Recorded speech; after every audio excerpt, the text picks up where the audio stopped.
I think this clearly answers your questions. First of all, the streams of gas for power and for domestic use are different. So there is no real, challenge of supply. There is policies and financial instruments to make sure that, you have gas right there, have that infrastructure on board. So I think this answers our question. We have another question from the audience, please. We have 3 questions from the audience. Do we have time? So I'm going to implore us. I think we're almost out of time. So can we make our questions quick? Your name, your organization, the question, and if you have to direct it at someone, we do that, and so that we can have maybe a minute from our experts to answer that question. Okay, thank you very much. My question goes to Mr. Aliyu. Actually, you answered some of these questions, but I actually want to emphasize on something. Probably you can actually action. There's need for you to involve some stakeholders. The DISCOs or other utility power company. I can give an example of what goes on in Kano, in Ogun State, where the clusters are being powered by the embedded generation from the gas, where there's a collaboration between the utility company and they actually supply to the feeders, and there's no need for you to spend extra money. Based on what you have mentioned, there is need for us to consider embedded generation using CHP technology. So what role is Clark Energy is taking? What is the future? Thank you very much. Yes, please go ahead. Thank you for that question. That's a pretty, good one. So CHP stands for Combined Heat and Power. And straight up, the answer is that Clark Energy is providing innovative solutions in that space, high efficiency. However, the engines are ready to go. This is why I touched on that question. Thank you very much, Mr. Aliyu. So grid reliability is key. They have the engines and they are ready to go. So the business is up and running. They're just waiting for all the necessary infrastructure to make sure that they get on track and deliver energy to their customers. So we have a couple of minutes left. So my question is for Mr. Ahmed Aliyu. I did engines that run on gas at homes, because some people would say until they've brought in cars that can run on gas, or they so that so has leapfrogged that engines are being built to run on renewables. So you have engines that are going to be powered by batteries, hydrogen, and I should point in that actually our engines are hydrogen ready. So we are actually future-proofing our engines already. So as of today, commercially, believer from the run engines to be able to run on automotive gas. And the whole idea is to begin to leverage on our competitive advantage as a gas-producing nation. I know government is already in talks with some of the gas producers, CNG. In fact, we have them in a number of trucks, and that retrofit is ongoing. But whether other OEMs or investors are researching to have cars to be hydrogen fuels. Thank you. Thank you very much. Gas, it speaks that when we petroleum resources for 1 week, we have converted all our staff buses to gas using CNG, and the cost is about maximum 35,000 in a week. You can see the difference that has come into it. So we are not just saying something that we are not doing. We are doing it. You understand? This is what we are doing. So it has reduced it. Now, if you talk about filling stations or infrastructures in place, we have it. It's not enough, but we'll do more. Now, I'll give you difference to the we have in Kubwa, NIPCO in Kubwa, as we have NIPCO around after Lugbe, as from Lagos. Before you get to Redeem, there's one NIPCO that does the conversion as it also too likewise. So they are different and new, but we would see that we can drive it and push it across. And because of its carbon footprint, and on the issue of EV to renewables, etc., which we assume as the most dirtiest fuel, they ran back to it and they powered it back. They powered such systems back. For them to have powered such systems back, they are telling us that we will not use aids or grants to transition. What we need is the capital to actually utilize our fossil fuel to bolster our economy for the future, for our good. And that is what we will do as Africans. So let us keep that in mind. And don't let us be pushed along what they want. If you go and check Article 28 under the Conference of Parties Global Stock Take that took place, it talks about the issue of, it said, every Nigeria, gas is our transition fuel, but we'll make it greener. How will we make it greener? Carbon utilization of, move away from using diesel generators in our offshore locations to gas generators. We look at all of those things that would basically help us to reduce the carbon footprint. That is critical. If you check the PIA, for you to come up with new projects, you have to submit your flare plan, your environmental plan, which ensures that you reduce all your. Every plan that is coming up now has embedded the issue of having to ensure that you green your operation. Do you understand? Even for those that are existing, the PIA gives a timeline for you to submit your flare plan in which you want to put flares out of your operations. And that is what we have done with the National Gas Flare Commercialization Plan, basically to monetize the gas rather than flaring it as an opportunity. So our idea, the idea of government and we Nigerians is that we use our gas to develop, we'll develop. Now they are talking about EV batteries. What is needed for the renewables is as at $0.8 trillion. What is needed is about $6 point something trillion. And for us to move from now to 2025, we need 7.5% of the GDP of the whole world every year being spent on renewables if we really want to move away from fossil fuel. I don't see that as a reality. That's a lot of money. So if you take 7.5% of the GDP of the entire world to be spent on a yearly basis from now to 2040, 2025, 2050, I don't think that is possible. Thank you. Thank you. It's going to provide us that energy security while ensuring each and every one of you for your insights, for sharing your expertise, for sharing your knowledge with us. The audience still has some questions, I believe, but we are out of time.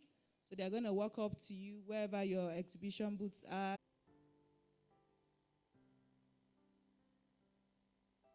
Hello, everyone. Thank you all for listening to that amazing session. Thank you.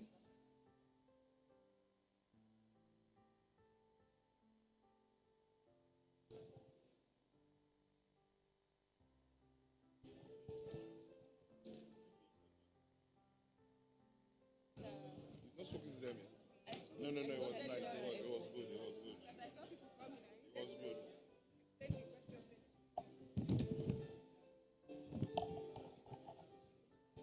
Just say, ladies and gentlemen, we have a presentation by GIZ. Okay, please just remain calm. Be seated. Hello, ladies and gentlemen. Please, we will be having a presentation now by GIZ. Please, let's all kindly be seated for the next presentation. Our topic will be on the oil and gas sector and the path to net zero.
Good afternoon, everyone.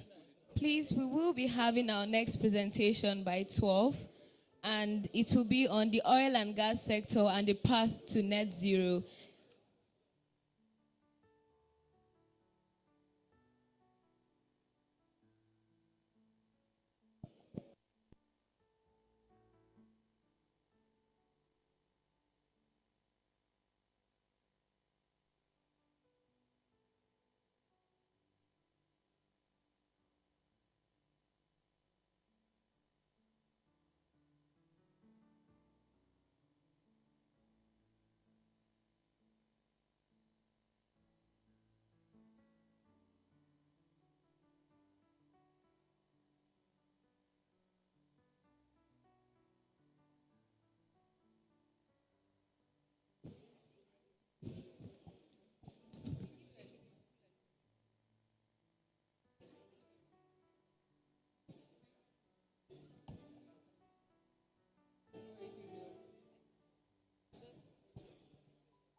Good afternoon, everyone. Our next presentation will be taken by the German Corporation for International Cooperation. So please, let's be seated.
Hello, everyone. Good afternoon. Please, our next presentation at the workshop arena will be starting soon. And the topic is going to be on the oil and gas sector and the path to the net zero. A presentation done by GIZ.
Hello, everyone.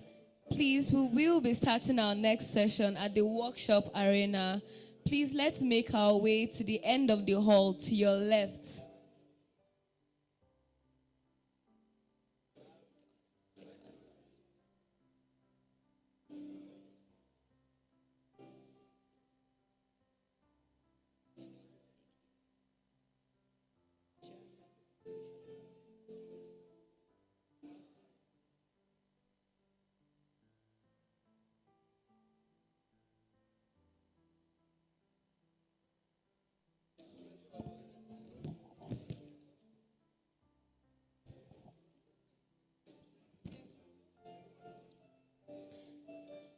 Our next presentation will be taken by the German Corporation for International Cooperation. So please make your way to the workshop arena.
Hello, everyone.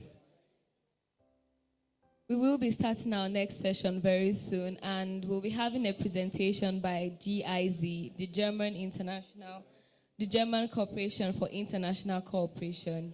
Thank you.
Good in place soon. Bye.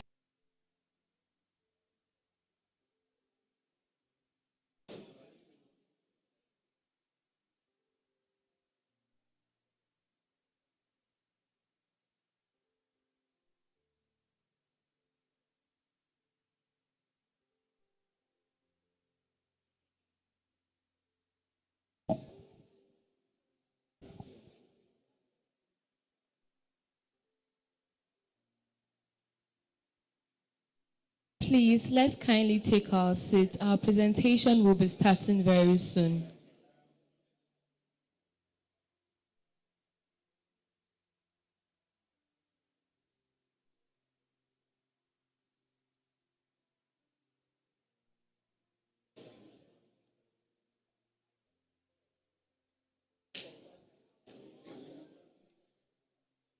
Hello everyone. Please, if you're in the exhibition hall, please kindly make your way to the workshop arena at the end of the hall to your left-hand side.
Ladies and gentlemen, you're welcome to this session. My name is Elvis Nikus Agba, and our topic for this session is the oil and gas sector and the path to net zero. It's a GIZ presentation. It's my honor to introduce to you an organization that is dedicated to sustainable development and international cooperation. Please welcome GIZ, the German Development Corporation, that is committed to shaping a future where global changes are met with innovative solutions. This afternoon, we have with us the head of component NESP of the GIZ, Nigeria, and ECOWAS. Please let's make welcome Mr. Joshua Yari Garuba as he comes forward. Let's put our hands together for him. Thank you very much, Elvis. Am I coming up? Okay. Let me also stand on the podium now. What else, sir? Okay.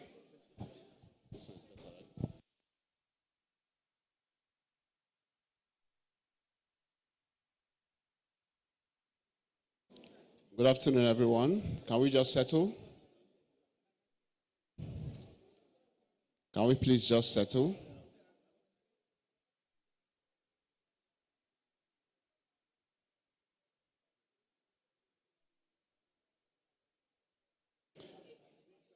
Those of you at the entrance, please, if you want to come in, come in. If you want to still stand and talk, then you have to move away from here because of the noise.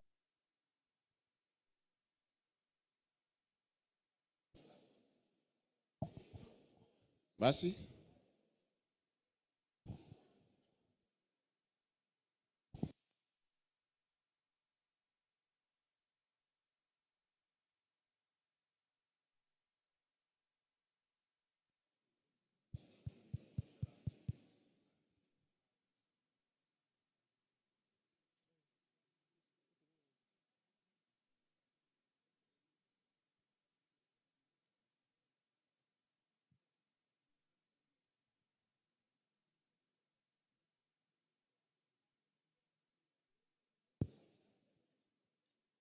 Okay, good afternoon, everyone. My name is Joshua Yari Garba. I work for GIZ Nigeria and ECOWAS as the head of components for enabling the environment in renewable energy and energy efficiency investments, and also component lead also for the project development program.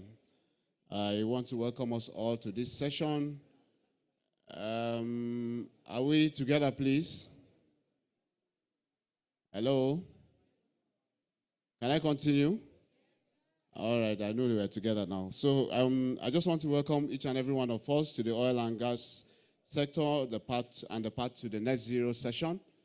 And I'm hopeful that at the end of this session, we will be able to agree, even though disagreement comes, but we will agree on a lot of issues and also be able to find a way to carry on.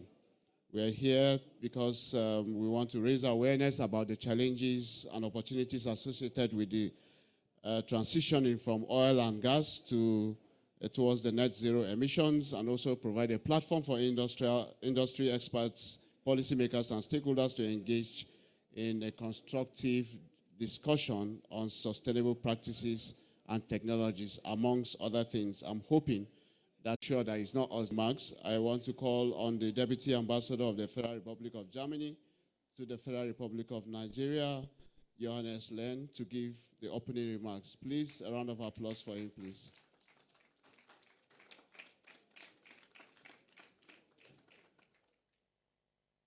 That clap is not enough. Thank you very much. Thank you very much. Honorable Director of Gas, Mr. Shidu Abubakar, my friend Duke Benjamin, coordinator of the Just Transition and Inclusion Club session titled The Oil and Gas Sector and the Path to Net Zero, organized as a side event to this prestigious Synergy Summit. This gathering is a testament to the shared commitment and partnership between Nigeria and Germany, especially in addressing global challenges such as climate change and the transition to sustainable energy sources. Germany, through its decarbonization diplomacy program, is deeply committed to supporting our international partners in their journey towards a more sustainable and environmentally friendly future. The establishment of the German-Nigerian Hydrogen Office, financed by the German Federal Foreign Office and implemented by GIZ, is a prime example of our dedication to this cause. This initiative is aimed at enabling Nigeria to decarbonize and diversify its industry by providing policy advice, dialogue, and capacity building. We focus on low-carbon hydrogen as a cornerstone for this transition, given its potential to revolutionize the energy sector and significantly reduce global carbon emissions. Germany has made great advances in this respect over the last few years. The transition from a fossil fuel-based economy to that one which is powered by clean and renewable energy sources requires, however, significant investment, innovation, and international cooperation. Germany's frameworks, technological innovation, and the need for a just transition, which leaves no one behind. We are eager to share this experience and learn from Nigeria's unique perspectives and insights, fostering a mutual exchange of knowledge and best practices. The energy transition in Germany was greatly advanced, especially by the unfortunate events 2 years ago with the assault of Russia on Ukraine, which led to, as you probably know, an immediate stop of gas imports from Russia to Germany, and the gas imports of this country to Germany were about nearly 30% of the German energy consumption. Therefore, actually, Germany immediately started a new process of increasing its renewable energy basis, and now we are actually winning 15 to 20 gigawatts of electrical energy every year by new investment in photovoltaic, in wind power, in hydropower, and geothermal. We would like to share this experience, of course, with other countries, what that means, especially for the stability of the electricity grid and for the planning and for the distribution of energy, electrical energy, but also hydrogen energy throughout a big country. Germany also constructed in 1 year 3 LNG terminals, which are now open for imports of LNG into the German economy. And Nigeria is one of our favorite partners in the production and in the import of LNG to Germany. The partnership between Germany and Nigeria, therefore, in the realm of energy is of strategic importance to us. Nigeria, being Africa's largest economy and one of its leading oil and gas producers, plays a primary role in the continent's, Africa's energy landscape, and your country's path to net zero emissions is crucial also for meeting global climate change targets and presents a monumental opportunity for economic diversification, job creation, and sustainable development. In our recent talks with the Ministry of Electricity, Chief Adelawu told us that Nigeria has the plan of getting to a formula called 30-30-30, which means by 2030, 30 gigawatts of electricity production with 30% of renewable energies in this. We support fully this policy, and we will do what we can in order to help Nigeria to implement this courageous and ambitious plan. During his recent visit to Nigeria, the German Chancellor Scholz emphasized in his conversations and negotiations with the Nigerian President Tinubu that vast opportunities exist for both our countries, not just in traditional oil and gas industry, but also in the alternatives of renewables. With Nigerians' abundant renewable energy resources, its growing economy, and the important and very courageous reforms you are doing at this moment, you continue to be well positioned to play a key role in an economy of renewable energies. We salute the President for the important reforms he started by cutting subsidies, by supporting a stable Naira, by combating inflation. This all contributes to a stable macroeconomic environment which will attract investment and which will also then increase the participation of renewable energies in Nigeria's energy sector. By supporting Nigeria in these developments, we are not only working towards reducing global greenhouse gases for combating climate change, but we also are starting to unlock new economic opportunities in Nigeria.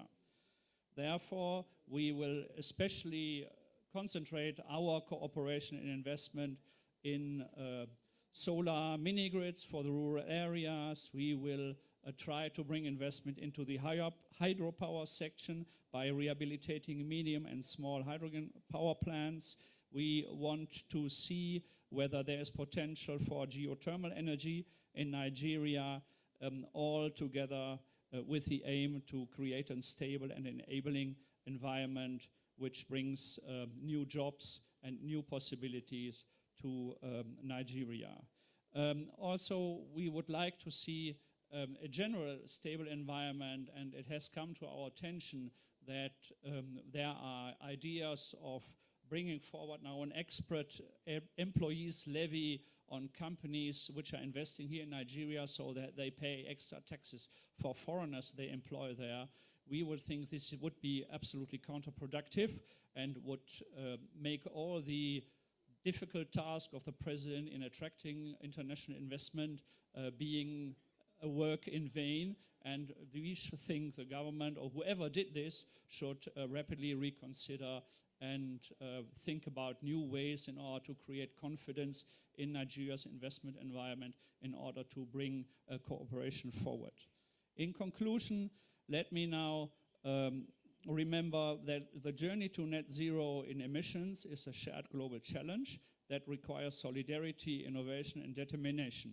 Our partnership with Nigeria on renewable energies and on broader efforts to invest in the country and to create diverse economic opportunities in this country is a goal that we will pursue determinedly, and we hope we can achieve this when we work together towards this common goal. And I thank you for your attention and wish us a very inspiring and productive session. Thank you very much.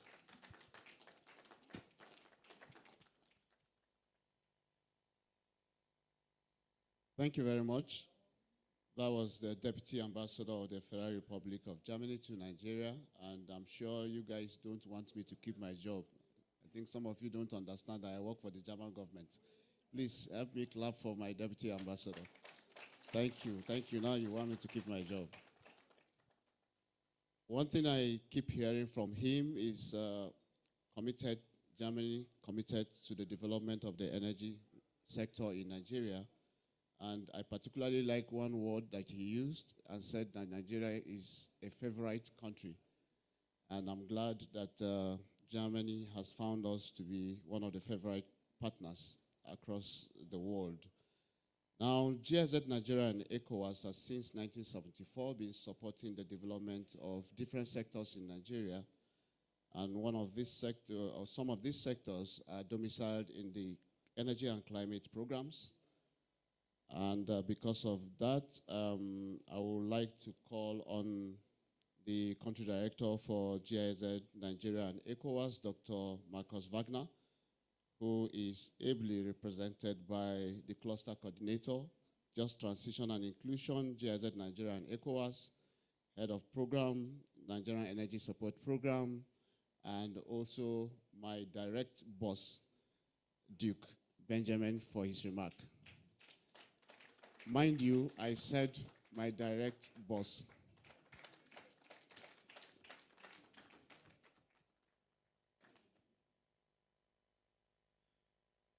The Honorable Minister of State for Gas, here ably represented by the Acting Director on Gas, Mr. Shitu Abubakar, the Deputy Ambassador of the Federal Republic of Germany to Nigeria, Mr. Johannes Lehner, distinguished ladies and gentlemen, please permit me, as you already know that I'm not Dr. Marcus Wagner, to read out the message of the country director to GIZ Nigeria and ECOWAS, who is then my direct boss. I am pleased to be part of this session about the oil and gas sector and the path to net zero. GIZ is the German Development Corporation in Nigeria since 1974 based on a bilateral treaty, and is implementing there are about 35 projects currently in the country in the areas of agriculture, sustainable economic development, peace and security, health, and of course, climate and energy. To the long-standing and faithful cooperation between Nigeria and Germany, particularly in the energy sector, has laid a robust foundation for transformative initiatives. Through GIZ's extensive energy and climate portfolio in Nigeria, we have embarked on ventures that underscore our commitments to enhancing energy access and efficiency, as well as championing the transition towards renewable energy sources and low carbon technologies. The Nigerian-German Energy Partnership and the Nigerian Energy Support Program, co-funded by the European Union and the German Federal Ministry for Economic Cooperation and Development, exemplify our dedication to this cause. These programs have been instrumental in fostering investments in renewable energy, energy efficiency, clean cooking, and rural edification within Nigeria. And they have been driving forward the nation's development agenda while addressing global environmental challenges. In our quest to support Nigeria's decarbonization and diversification of its industries, GIZ is actively implementing two pivotal programs in the realm of low-carbon hydrogen. The one is the German-Nigerian Hydrogen Office, and the other is the Hydrogen Market Ramp-Up Program.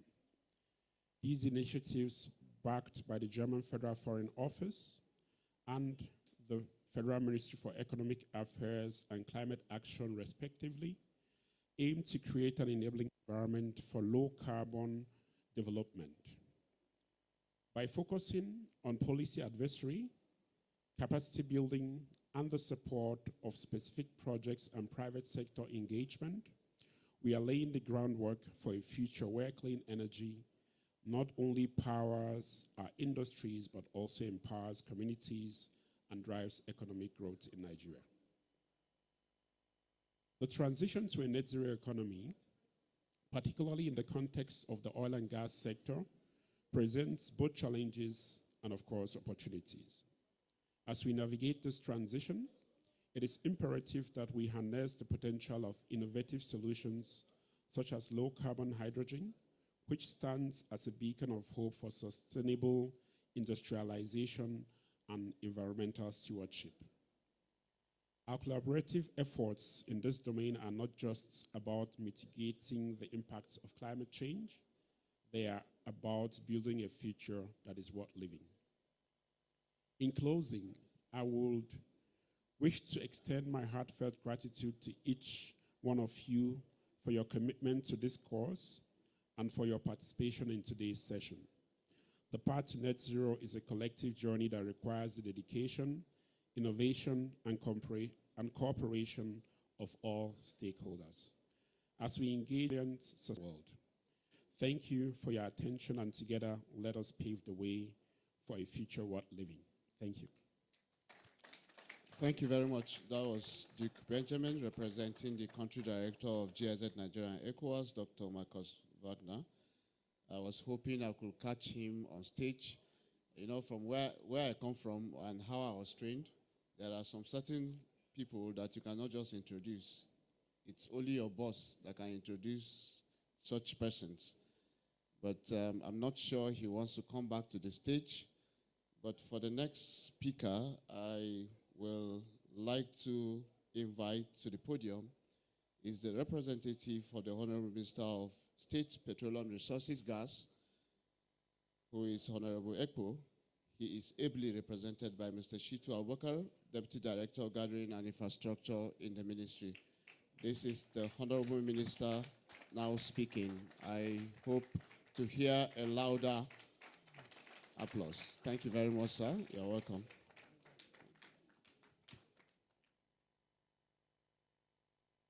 Good afternoon, ladies and gentlemen, esteemed stakeholders and distinguished. All protocols observed. It is a great honor to be here with you at this event. Let me begin by thanking GIZ for organizing this event. I also acknowledge the German government for their support across the various critical sectors in Nigeria. Energy, especially oil and gas, remain critical in our everyday discussion and events such as this. It brings together experts to analyze and propose solutions to the challenges within the oil and gas sector. Achieving net zero is important to Nigeria, and we are aware that the country has made commitment to achieve net zero by 2060. But in achieving this, we are giving consideration to our energy security within the oil and gas sector. We have put in place various mechanisms to achieving net zero, this including ending gas flaring by 2030. And there are several regulatory measures that have been put in place.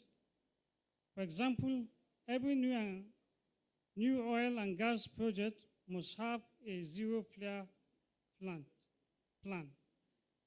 Before approval can be given, the penalty for flaring was moved from 10 naira per 1,000 scope cubic feet to $2 per 1,000 scope cubic feet. The outcome of these efforts is reflective in the World Bank Global Gas Flaring Tracker report. It is needed to achieve our desired goals. The ministry is also working in partnership with USAID, the US Embassy, and Deloitte to look at technology that could help in tackling methane emission within the oil and gas sector. Gas is a cleaner source of energy, and in Nigeria, we have adopted gas as a transition energy, which means Nigeria being more of gas province than tap abundant natural gas resource of over 208.8 trillion cubic feet, put us on the path of just and equitable transition. As we attach utilization upwards, but we understand that role of carbon capture, storage, and utilization, which is critical to blue hydrogen development. In summary, achieving less negativity is open to ideas, collaboration. Thank you very much, sir. I was the representative of the Honorable Minister of State Petroleum Resources, Gas, Mr. Shitu Abubakar. Thank you very much for the assurance of the ministry in terms of development of the frameworks that will lead towards the development of hydrogen in Nigeria. Now we are getting deeper and deeper, and we are close to where we want to be. But then before I call the next speaker, I think we are looking too serious. We should just look at the person next to you and just smile. You don't have to say anything to him. We're all looking very serious. I know that some of us are engineers, some of us are investors, but it's also important for once in a while for us to smile. Because if you don't smile now, the way I'll be shaking here on the podium, you know that it's not easy for those of us who normally stand there. So thank you very much for taking our time to smile. Engineer BFI Sulu, you're welcome, sir. Director from the Energy Commission of Nigeria, who is my boss. Please don't ask me how, because I will not tell you. Now, the next item on this program is a presentation which has to do with best practices and the way forward in the decarbonization of the oil and gas sector. And to take us through the presentation, I would like to invite Engineer Joseph Ogunshola, the Deputy Director, Energy Transition and Carbon Monetization with the Nigerian Upstream Petroleum Regulatory Authority. Sir, you're welcome to the podium for your presentation. Imagine if it's you that wants to present and people clap like this. Thank you very much. Thank you, moderator, for making them clap even further. I appreciate you. Thank you so much. A very good afternoon to all of you in the audience. Let me stand on existing protocol that have been established prior. I bring to you warm greetings and congratulations from the Commission Chief Executive, Engineer Gbenga Komolafe, who associates deeply with the German government, and under his leadership, the NUPRC is indeed forging even stronger ties and partnership to deepen energy access and address climate concerns in this nation and indeed the whole world. We're indeed one world, and if there's one way to collaborate, it's about entrenching energy access and addressing global climate challenge. So he has asked me to send his felicitations to the German ambassador, represented by the deputy ambassador here present. You've asked us to speak on a subject, best practices in decarbonization in the Nigerian oil and gas sector. I think it's appropriate to start up with a little brief of what we are and who we are as the Nigerian Upstream Petroleum Regulatory Commission. So we are an old institution, but we are young in the eyes of the law. We are the primary regulator of the upstream industry in Nigeria, upstream oil and gas sector. And almost you will likely see that as a regulator, we are also business enablers. We want to influence positive actions, best practices in the industry so that we can create the most value from natural resources for the benefit of our participants and for the nation at large. So that's what we do in the commission. Speaking to the topic of the day, so decarbonization. And I think I like the words and the comments that I heard earlier from the deputy ambassador who committed and who showcased why in this energy transition and decarbonization journey, we are all in it. And he illustrated clearly with what Germany is doing in response to the change in dynamics and the geopolitical narratives that underpin energy, climate, and environmental sustainability. We must always respond to this if we are to continue to provide value for the teeming population, such as in Nigeria. Okay, so starting with the fact that the globe is changing, and I think that's the first thought. We know this very clearly. The dynamics is changing. And they say change is constant, isn't it? Change will always happen. In fact, the rapidity of change today is significant. The energy landscape is changing. The environment is changing. The socio-political climate is changing. The geomorphology is changing. Just about everything is changing. And as humans, we are noted for adaptability. In fact, that's what makes us humans. Ability to be resilient and adapt to changing narratives. And that is exactly the challenge with the world we face in terms of energy and climate.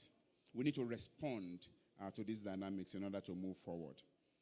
It is clear that from all indications, and depending on who you speak to and who is analyzing, the metrics clearly shows for every case that will need an energy mix. I think that's how it has always been from time immemorial. There is always a mixed blend of energy. And the fact that energy transition will always take place is also true. There had been transition from the use of manual for eating and for cooking to the discovery of biomass, to coal, to fossil fuel, to oil, to gas, and to renewables. So it's over years, there had always been transitions, and transition will happen. However, how do we respond to it? How do we prepare for it? How do we make it just, inclusive, balanced, equitable? I think those are the important discussions on the table in order to ensure energy access. The graphs, I'm sure you would have seen this in the next slide, that all indicators from renowned sources shows that the energy mix will continue to be. So oil will be relevant, gas will be relevant, there will be some coal, nuclear will make further inroads, and renewables will keep growing, even until 2050. Okay, how this mix change is dependent on how we accelerate the transition story, how it becomes cost effective, how technology will be able to help us drive renewables. Okay, this we will see what the future holds. But fundamentally, the mix must remain. And it is in this we need to understand exactly what we need to do as individual nations and regional blocks in order to determine exactly why, indeed, there is a need for positive actions and collaboration to drive this forward. In almost all forums, and I have a few quotes in the next slide, there had been a clear narrative that as a global community, we all must come together. The African leaders in the Nairobi Declaration on Climate Change called for collective global action to mobilize capital and technology. Okay, the OPEC Secretary General, he was still speaking yesterday, continues to address the issues from a collaborative point of view. So it is about doing it together. It is not we against them. It is us together. Togetherness as a key word.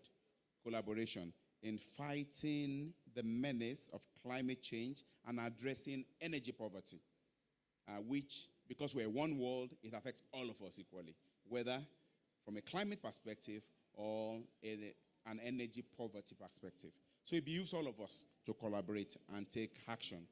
Hence, the key word, decarbonization, in the topic today. The oil and gas sector continues to be very relevant and will play part in providing energy for the nation for the region and for the globe. But how can we do this? How can we develop oil and gas resources in the most sustainable way possible as we go on the pathway to net zero? Key actions are required. Okay? The next slide tells us that in all climate conferences, the words decarbonization, energy transition, and financing are. And again, it's important to recognize all of these factors so that we appreciate where discussions come from the different geographies that are involved nationally or internationally. So first, there is public and shareholder activism. Those who own resources have a say in how their resource is developed and how it is utilized. Okay? So that's a factor that determines portfolio rationalization and energy transition. There are changing investment strategies. You would have also heard that major companies are divesting or want to divest because they are rebalancing or greening their portfolio. So that's a major driver for energy transition. Government policies, regional policies and regulations is also a factor. Technology plays a very key role. In fact, the most singular disruptor of change is technology. Because today, if we find cheaper, cost-effective alternatives to provide energy, we'll all go there. If you can sit in your house and tap solar energy without paying anything, you wouldn't need your generators. You wouldn't need the PHCN. Okay? Man will naturally gravitate into lower cost. So if technology provides solutions that are cost competitive, we naturally gravitate. So it's a major driver for what we are going to see in the future. And the imperatives of energy access and equity continues to determine what we are going to do. What have we done? So that's from a global perspective, painting the narration and the discourse, which all of us are talking about, climate, energy, environmental sustainability. And the point is, the energy mix will continue to play a part. However, we can't bury our head in the sand to say energy transition isn't happening. It is happening. We must prepare. We must respond in order to do things in a better way, more sustainably. And that's the pathway Nigeria has taken.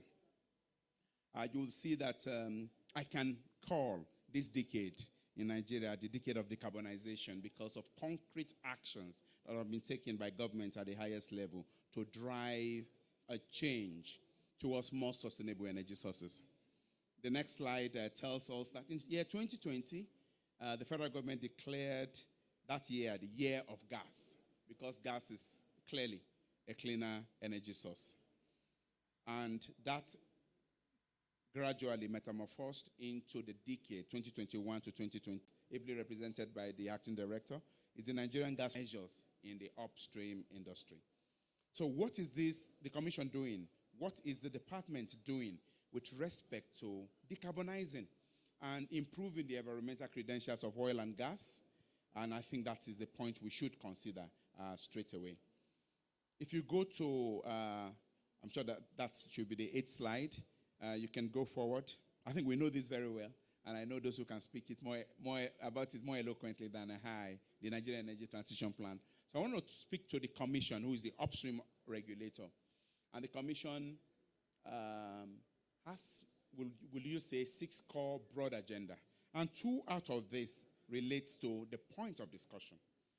Mitigate impact of energy transition and sustain needed investment in the upstream sector. So the regulator is coordinating efforts of the industry to ensure that we decarbonize and respond to global energy dynamics in order to sustain investment, to produce energy for our people and for economic development. Closely linked to that is decarbonization of upstream operations, because we know the realities upon us. If we can do things better, in a more efficient manner, in a more environmentally sustainable manner, all of these measures are being introduced into the regulatory framework that drives positive action and puts Nigeria on the pedestal to fulfill its international obligations to the global community in terms of energy transition. So the Commission is driving industry via a 7-pillar regulatory framework that you see on the next slide. A regulatory framework that synthesizes how the Commission wishes to champion decarbonization. And these 7 pillars are, as you can see, natural gas shift. Rightfully so, natural gas is our transition and bridge fuel. And so there's so much effort from the upstream perspective to gravitate towards natural gas. Closely related is zero routine gas flaring. And I noted the Honorable Minister in his speech also commented on the fact that you can't do any new development that flares gas. No, the regulator wouldn't allow you. But what are we doing to our legacy flares? Okay, the Nigerian Gas Flare Commercialization Program was launched to be able to award this flare site to competent investors who have proven technology to take the flare gas to market in a sustainable manner. So it is decarbonization. We are removing the issue and the problem associated with oil and gas production. Closely linked is methane abatement. We have guidelines, robustly made regulations and guidelines that was collaboratively developed in order to reduce methane emissions, fugitive emissions in oil and gas operations. The third pillar is carbon market development. You'll see that this is very important, and you see discussions in the room with regards to being able to leverage carbon financing and also earn revenue from your activities of decarbonization. So the globe has created market mechanisms to be able to incentivize positive action in this aspect. So what do we do as an industry? In collaboration with the N.I.E.S and other agencies of government to be able to drive the industry positively and incentivize key actions for decarbonization. That's covered there. Technology and innovation is very key. Upstream operations efficiency, incentive mechanism, collaboration and risk management. So these pillars represent deliberate actions underpinned by an implementation architecture that the upstream regulator, the N.I.E.S, is using to guide the industry towards decarbonization. And we appreciate collaboration such as this, and that is why the Commission Chief Executive have asked us to speak on this. Maybe we should quickly go to what we are doing. So we're in implementation form. The framework is ready. We are currently implementing the framework via a robust architecture that sought about collaborating with industry players. Though we are regulators, we have told industry that if there's anywhere to collaborate, it's in the issue of decarbonization because it affects all of us. We must take positive action to do what is right. We must sustain investment in oil and gas production. So it is collaborative.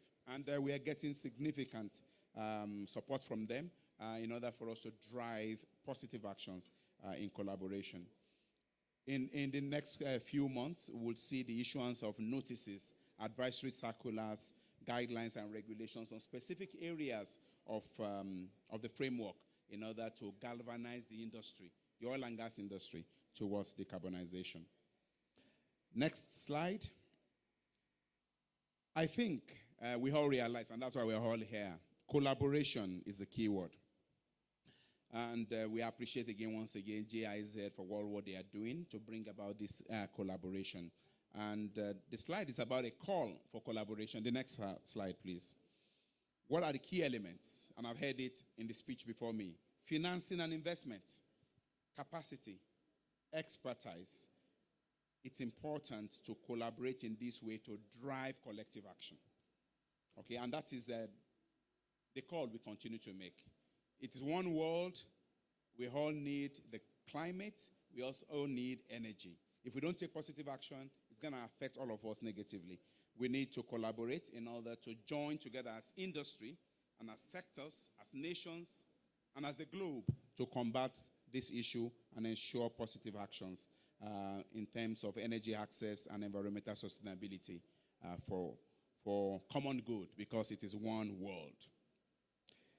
So day in, day out. From the challenges and opportunities, especially towards the path to net zero. The years are ahead and they are moving very fast. I remembered there was one time Vision 2020. Before then there was 2010. Before we know it, for those who will still be alive, we'll see 2060. Now, to take us into this discussion, we have very experienced people who will be discussing on the stage, but I'm not going to be introducing them. I will just introduce one person and he will introduce the others. Now, I will be introducing the moderator, who is the senior legislative advisor to the Senate President and also consultant to Senate Committee on Gas. Also, the Chief Executive Officer for Cadre Limited. I want to invite to the stage, who will also invite the discussant, the panelist, my friend, brother, and also a colleague in the sector, Olabode Showumi. You're welcome, sir. I said he's the senior legislative advisor to the Senate President. I have his card, though. So if you want to collect his card too, you have to clap very well. Thank you very much, sir. You're welcome. Thank you very much. Good afternoon, everyone. It's a pleasure to be here. It's always a pleasure to discuss energy, and particularly when you're discussing with the Germans. So a little story. My father used to work in the UN, and from childhood we used to visit Germany. So, but I have this friend who is based in the small town of Leverkusen. Leverkusen is more known for its football club than the size of the town. And once in a while, we go as a family on a holiday. So there was this particular trip where we went to Leverkusen. And usually we take the train from Frankfurt to the town. And it so happened that when we got to Frankfurt, it was about 5:30 a.m., so everybody was kind of drizzy. And I went to the kiosk. So there was this little hand-driven kiosk, which, I mean, obviously, it was coffee. So when I got to the kiosk, I said, can I have 2 cups of coffee, one for me and for my wife? And the gentleman said, no. I said, why? You don't sell coffee to black people? He said, no, that's not the issue. I said, so what are you selling? He said, beer. So this was 5:30 a.m. in the airport in the morning, and it got me to internalize the fact that the Germans don't joke with their beer. Good afternoon, everyone, and welcome once again. Permit me to invite the panelists here. The first person will be somebody who has been introduced severally here, Duke Benjamin, who is the cluster coordinator for the Just Transition and Inclusion within GIZ for Nigeria and ECOWAS. Duke, you're welcome. Okay. Secondly will be Michael Ivenso, the Director, Energy Transition and Infrastructure for the National Council on Climate Change. Michael? We also have Idara Ekpo, who is the CVO for Alternative Petroleum and Power. Engineer Verso is a dynamic, result-oriented leader with over 30 years of experience channeling and managing difficult situations within the green hydrogen sector. And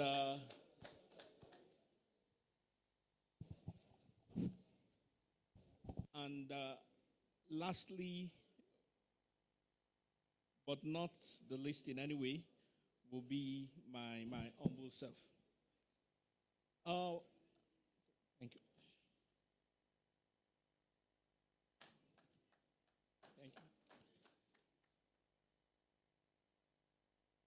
you. Energy is the most important commodity, period.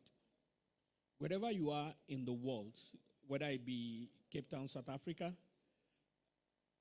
Calgary in Canada, or even Tokyo, Japan, you probably stepped out of your house in the morning.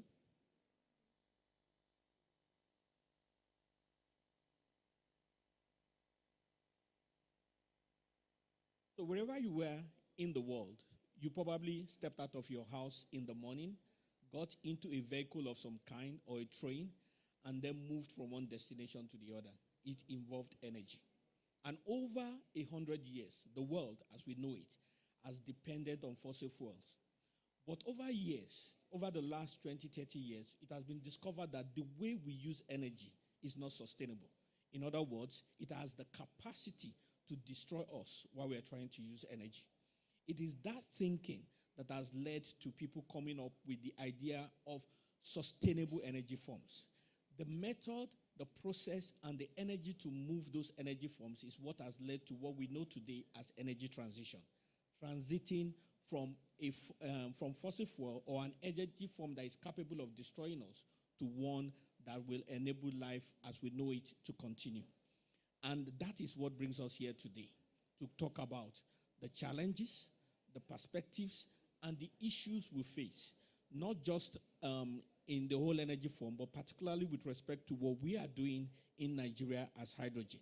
And what better partners to have than GIZ through the German government, who have an agreement with the Nigerian government and the Nigerians as we know it in terms of developing capacity and having sustainable projects on hydrogen. I think the first question will go to Duke, and that will be, what role do you see the developmental sector playing in helping us to achieve what we want to achieve in terms of our net zero emissions?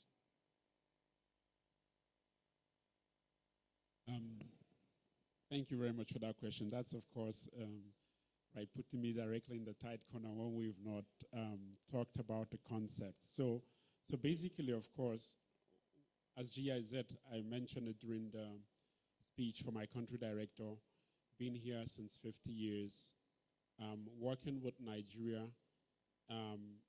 as an implementing agency majorly commissioned by the German government. So basically, we are messengers majorly by the German government to enable development in different countries. Now, looking at Nigeria in the context of course, energy transition. Germany and Nigeria sit annually in their discussions on how to collaborate in different areas. And of course, then there are topics that are identified, whether it's in the area of sustainable and economic development or perhaps energy. But there has been an energy partnership between Germany and Nigeria for almost a decade that was initially also planned on discussions around gas. But over the years now, where energy transition, carbon neutral, and low carbon economy has become more important, our work, of course, based on the messages we've been sent, based on the discussion between both countries, have been around supporting the country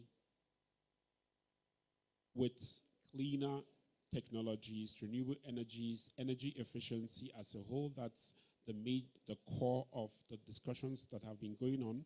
But of course, since Nigeria has its Energy Transition Plan and Climate Change Act, our targets have become to support Nigeria in making sure or supporting Nigeria in its will to implement those targets and those plans.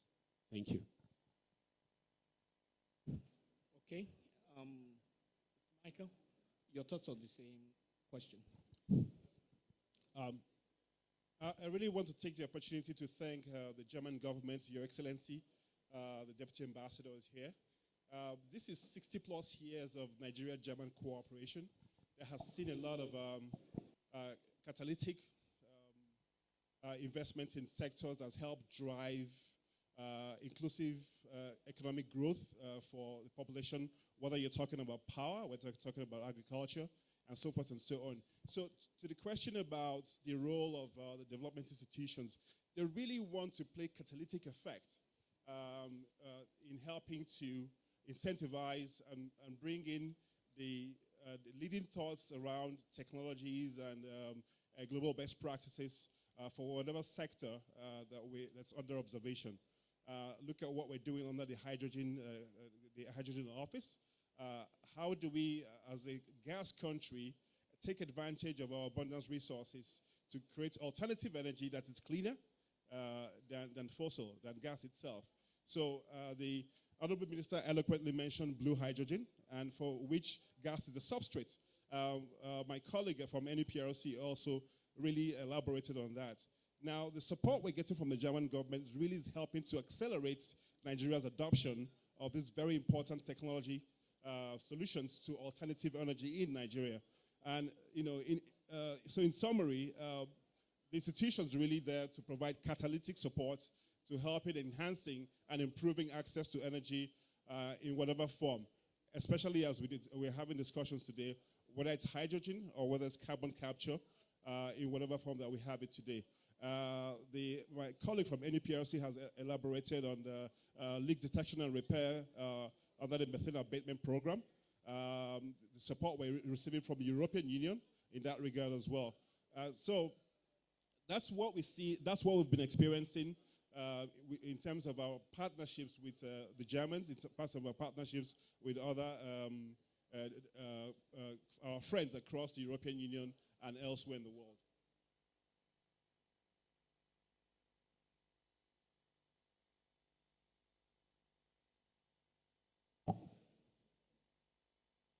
Thank you so much. We have listened to Mr. Duke, and him said something about the goodness of GIZ. I want to also comment on the German government for being the teachers of the modern days to take us to understand more about hydrogen. It's just like going to school. When you come back from school, you need your parents to teach you what you were taught in school. And yet from the director of NNPC that just said something about decarbonization, that has been said in so many COPs, in so many conference of parties. And when we come back to Nigeria, we need to be whipped, we need to be taught, we need to be trained to exercise what we were taught in school. So GIZ and German government has done tremendously, giving us awareness of the modern ideas of getting technology moved from fossil fuel to hydrogen. So I really commend them for this. They've done so well. They're all over the country, giving awareness on the shift from fossil fuel to hydrogen. And I think they're going to do a lot more, because this awareness has to go around even up to private sectors to begin to decarbonize. So I think they've done so well, and I commend them for this gesture. Thank you so much. Thank you. Still with you, Mr. Epo. I have another question. To your mind, and from your experience working on the many projects, what do you consider the 2-3 critical challenges that should be overcome by Nigeria and by stakeholders in achieving net zero? Thank you so much. Based on my experience, I was developing hydrogen in the country as a private sector. The government of the day needs to do a lot about climate financing. Moving from fossil fuel to hydrogen is not a single project that a company can handle because of high cost of equipment. There should also be climate governance, putting some framework in places to enable private sector to move from fossil fuel to hydrogen. It's not always about government. It's also about private sectors embracing this change. So I think we need a lot from big players like NNPC to try and see how they can bring down some funds to the country, exposure to people to get private funding, to develop hydrogen projects to move from fossil fuel. NNPC have set their target to 2060. That is NNPC.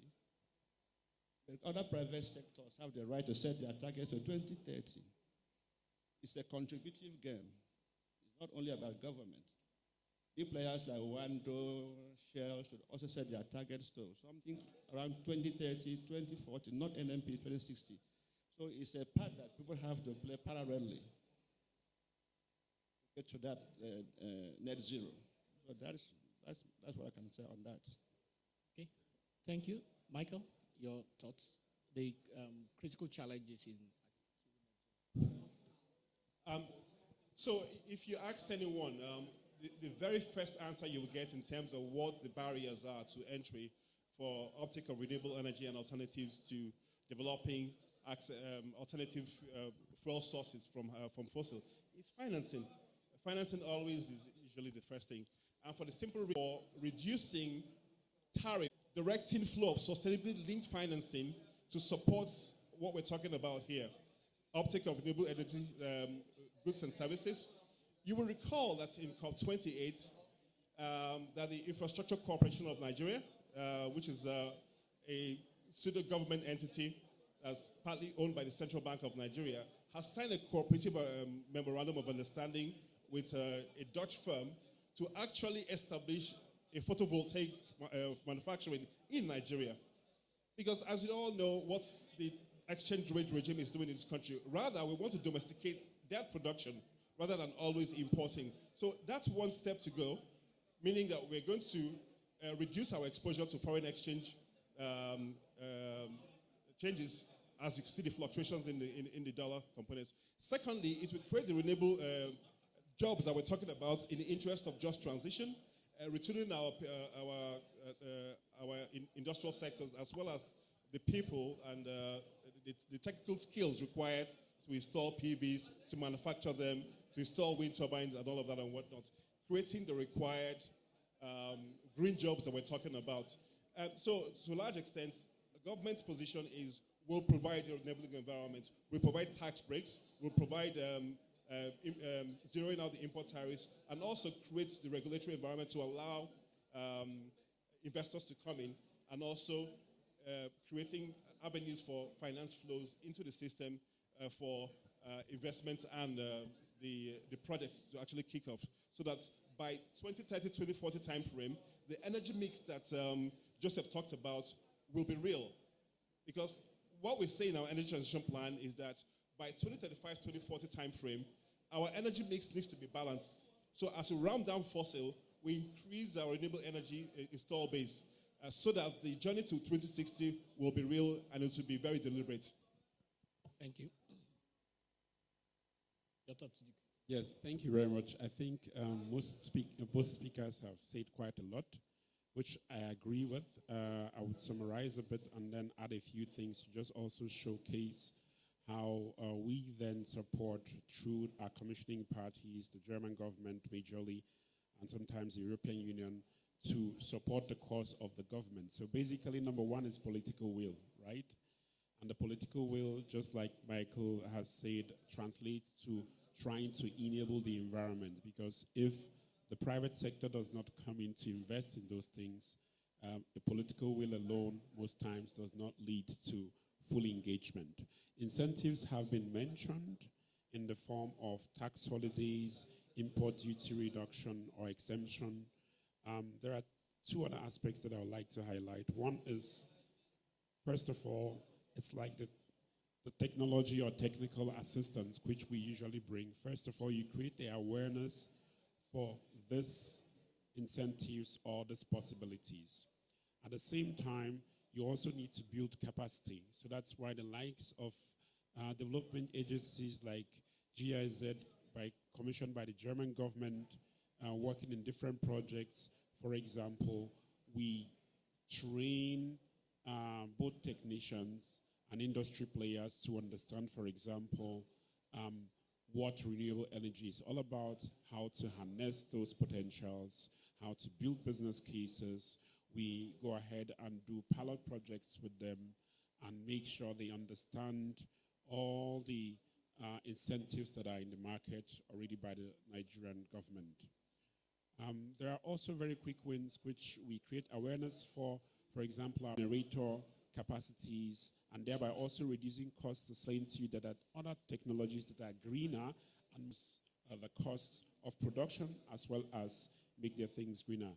I discuss with the parties involved, with all the stakeholders, financial institutions, that we'll do another round of questions and we'll take 3 questions from the audience if we still have the time. But I wanted to mention something just as a trivia. You talked about the photovoltaic cell and all that. You know, Albert Einstein is known for many things. Sometimes they talk about the atomic bomb, they talk about quantum mechanics.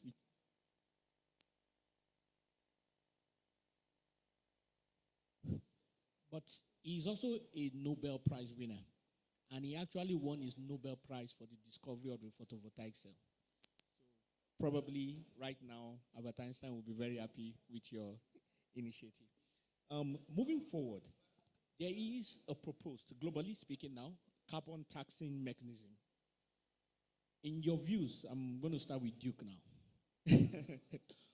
How do you see the overall concept of the taxing mechanism helping us achieve, in this case, not just net zero, but particularly hydrogen, in achieving our goals with respect to self-sufficiency in hydrogen?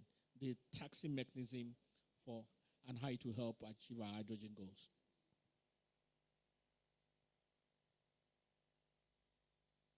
Well, the carbon taxing mechanism across the world is, from my point of view, a complex topic that also evolves with time, and where also prices change, and those that, let's say, make the regulations and have the ideas about this taxation.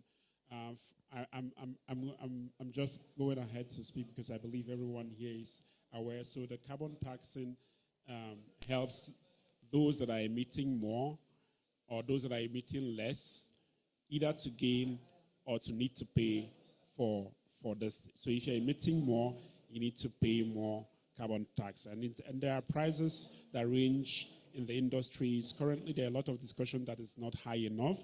But what is also supposed to help is less emitting economies that are going into climate-friendly technologies should be able to perhaps access those tax paid by others in order to be able to make those investments. So my topic around it will be that I feel that there is a high potential, especially for Nigeria, to craft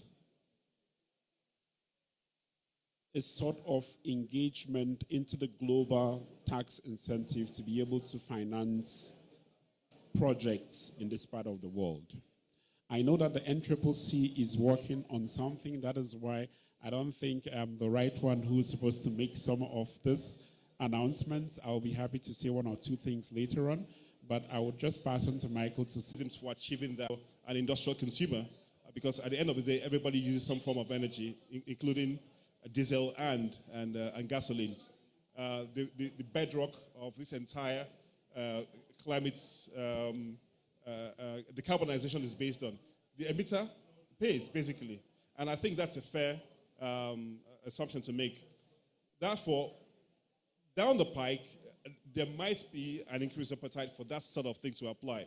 But right now, the carbon pricing mechanism or carbon tax mechanism that's currently under observation right now, like the Honorable Minister said, and I think was alluded to by Joseph, is the flare penalty happening in the upstream side, where we're looking at how to optimize that and then repurpose that for the benefit of making sure that there's an equitable distribution for that. Because that for us represents a low-hanging fruit and for very obvious reasons. The flare penalty, one helps to incentivize good behavior amongst the operators. And we're seeing a lot of that right now. The gas flare commercialization is the reverse of it. Basically, when you implement a project that removes that flare, you get paid. You get an incentive back. That's where, hence, the phrase gas monetization comes into place. Now, as you all know, the Nigerian Carbon Market Activation Plan was announced by President Ahmed Bola Tinubu in COP28, meaning that for every emissions reduction effort, the project developer has an opportunity to monetize that credit in helping to de-risk the investment they may make in implementing that project. So there's both a tax incentive and a benefit for us to be able to do so. So government is not always in the habit of asking you to pay something, but now we're giving you an opportunity to actually, adopt the right behavior, and where there's an incentive for adopting good climate behaviors in reducing your emissions intensity. Let me say this just as a final piece in my comments.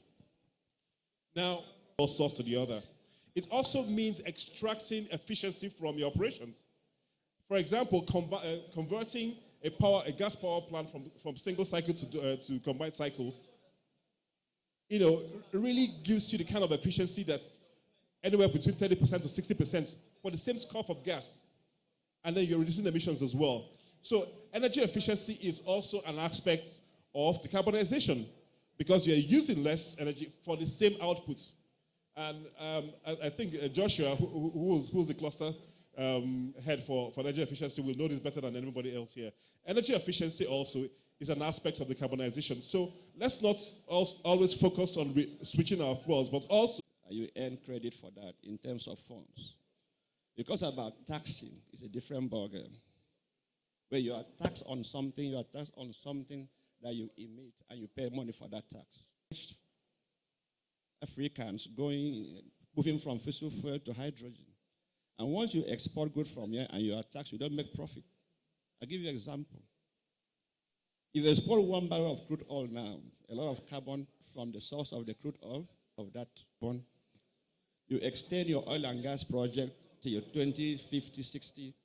By the time you begin to be taxed in Europe, you come back and think differently. This is just because, let me tell you something. There's a war in Ukraine. The European Union right now do that from Q, from fossil fuel to hydrogen. See? So we should begin to set targets nearer 2023, 2030, 2050. The government should adapt some principle and begin to think about credit governance, enabling ballgame, enabling private sector. You come back and think otherwise. You think how to mitigate that taxation. So it's a game that the world has to move. You don't set targets for yourself because you are not going to buy the crude. You have. Thank you. Thank you very much for your kind thoughts. Before we round up, I don't know how much time we have. I think we should just take some commentary, some thoughts, questions from the audience. Anybody with a question?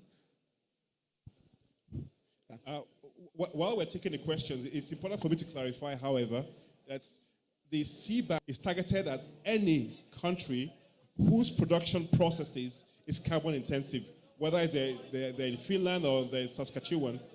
So it's not targeted at Africa. So it's important to clarify that this is not an African tax and it's not an oil tax. It's including your production, your agricultural produces. So everything is involved. It's an export that's carbon intensive from anywhere in the world will be taxed. I just wanted to clarify that. Okay, let's take from our big brother from the Energy Commission.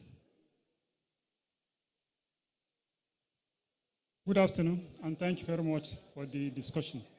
My name is Ibrahim Sulu. I work with Energy Commission of Nigeria. It's on the issue of the blue hydrogen. That I assume many things, so I'll just go straight to the point. Blue hydrogen is gray hydrogen plus carbon capture. And in Nigeria already, in our refinery and fertilizer plants, we are using the gray hydrogen and even producing the gray hydrogen. But we want to go to the blue and green. So I think we should be thinking of affirmative action. For the petroleum industry and for the fertilizer industry, production they should achieve 5%, 10% of blue hydrogen. So, meaning that the regulator has to come up with that target, the government has to come up with incentives, and then our development partner has to come up with technology. Because the carbon capture issue is the issue of technology. Thank you. Thank you. You, sir.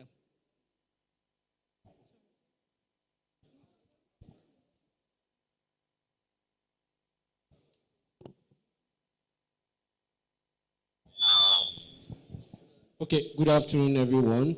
My name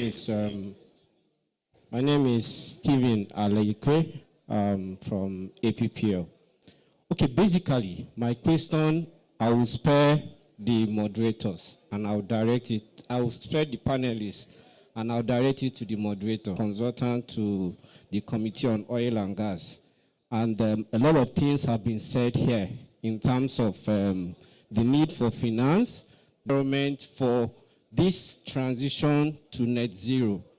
What legislative backing or what legislative foundation do you think you can put together or also recommend or push for that committee at the right time and then position the country in the right path? That's my comment. Thank you. Okay. Thank you. I'll try and answer that as briefly as I can, and then we'll take another comment, possibly from a lady. So, National Assembly has three functions. One is legislation, obviously making laws. The other is appropriation, which is allocating funds. And that is why you see, as part of the process of making every law, there is something that is called a public hearing, where they invite every single member of the public who considers himself interested enough to be part of that law to lend a voice. Now, it is incumbent upon the industry and the stakeholders to identify areas where certain laws are lacking or where certain laws can benefit them or engage the legislature. It is from there that they will now make the appropriate laws that will benefit the industry, rather than using a theoretical framework on what they believe is right to help the industry, which may end up not being practical. I don't know if that answers your question. It will be good we take a lady. Any lady here with a comment, a thought? Thank you, madam.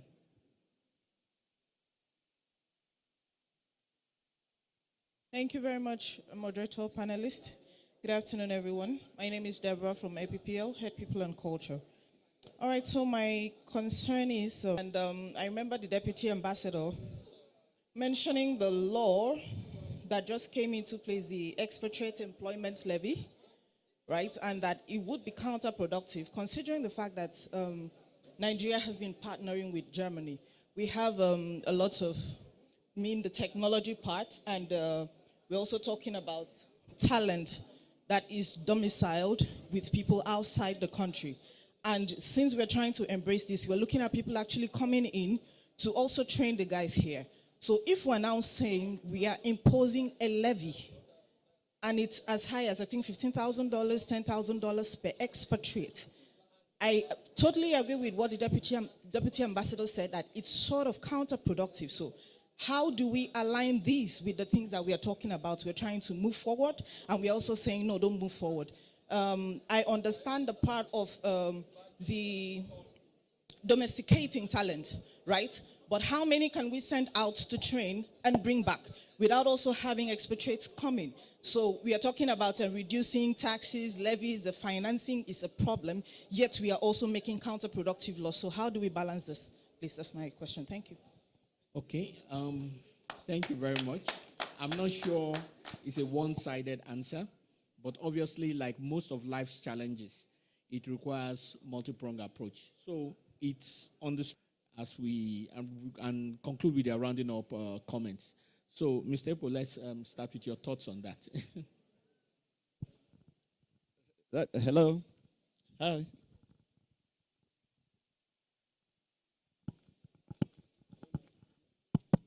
Okay. You can hear me? Okay. From what you said, I think if you look at the other way around, it's not a counterproductive measures. I think in the country, like we had in China before, there are some free trade zones in this country. Bring your expatriates, you won't be taxed because you are operating in free trade zones. And the idea of taxing expatriates is try to make Nigerians train and come back and take these positions. We used to bring expatriates when it was then rocket science. But I think Nigerians are so civilized, they've been to school, bring them back from the US, Germany, and put them here. They do the same thing that is done overseas. The only problem we have in the country is capacity, like you said, and power situation. So bring them in, pay money in Nigeria, reduce foreign exchange, because very soon we won't have the foreign exchange. Like I said before, Very soon we'll have the foreign exchange. In 2030, there will be any more foreign exchange to pay expatriates. Because completely the world has moved from fossil fuel. And if the buyers of oil don't want oil again, what do you do? He said he was in Germany sometimes when he was young. Let him go to Germany today and Holland, Norway. They have completely moved from fossil fuel, electric cars, everything. The only grace we have today is the Ukrainian war. After the war, these guys will move from fossil fuel and develop hydrogen. You don't wait to be told this thing. You have to see the vision tomorrow. You govern a place by vision. Like I mentioned, Saudi, they have completely moved from fix my case.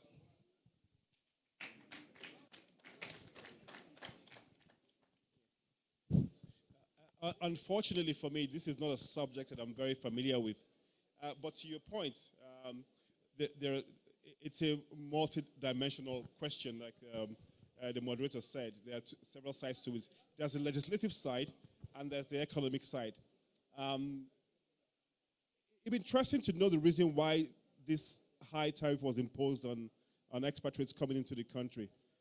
When we, on one side, we're saying we need all the technical assistance that we need, transfer of technology, and so forth and so on.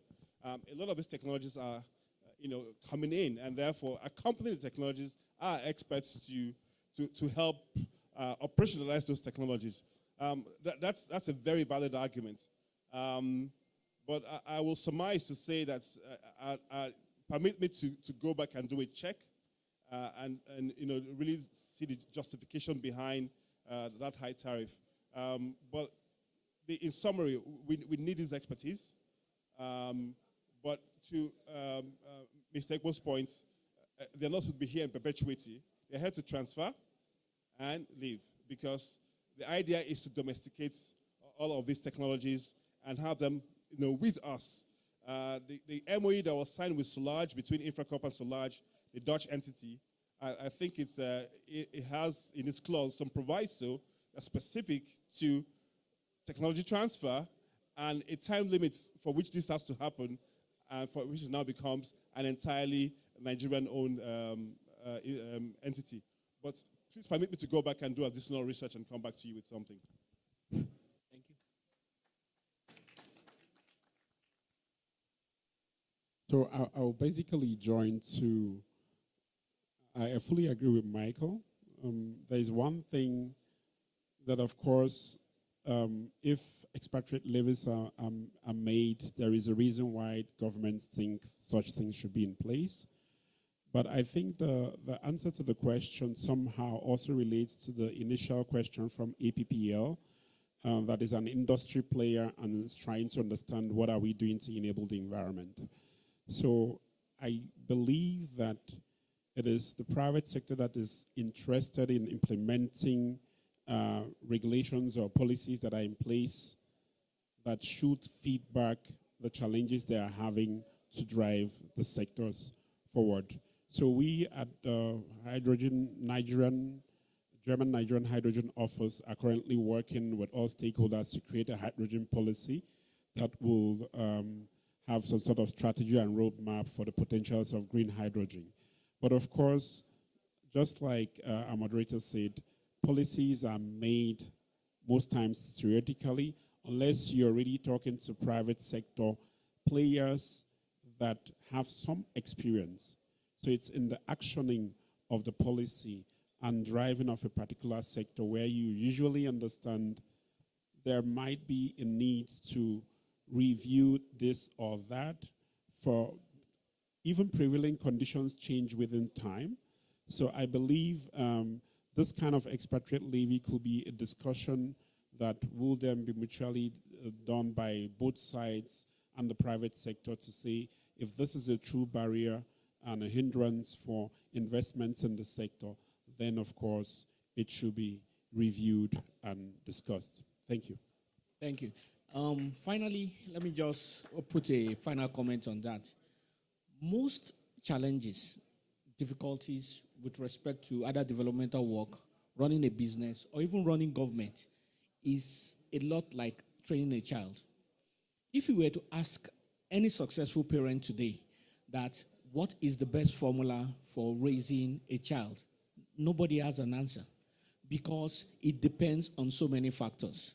It depends on your environment. It depends on how much funding is available. I mean, there are so many things that comes to raising any particular child. And the issues of life are a lot like that. There is an assumption, but falsely so, that there is a simple answer to every question. It's not true. And it is that assumption that makes people look for scapegoats or they look for a messiah, thinking that all problems can either be solved by government or a few set of people or somewhere.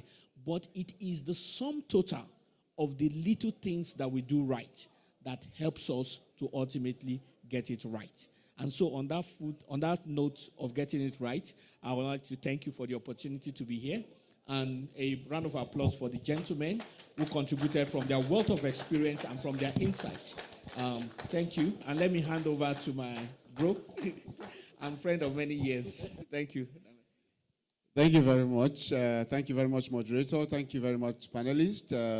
You may please want to take back your seats, except if they are no longer available. I'm sure. Okay, good photograph first amongst you guys.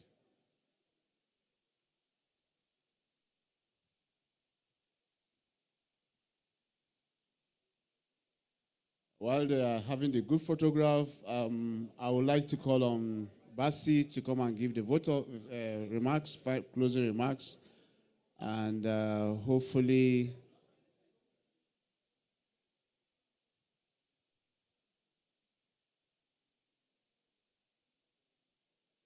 please make sure you don't go. Collect their cards.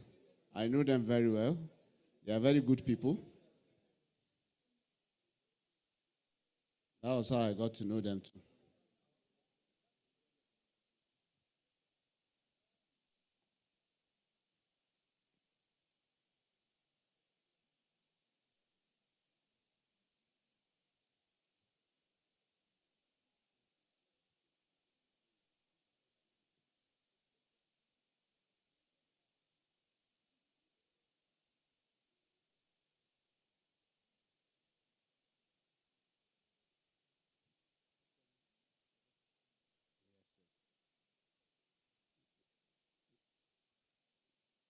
Thank you very much, media and on medias.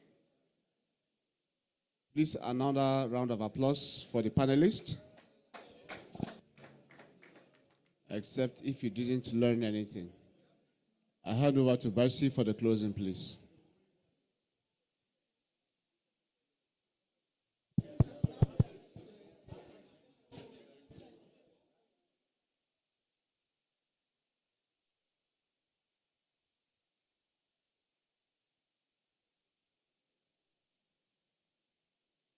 Make sure you don't go until you are able to collect their cards.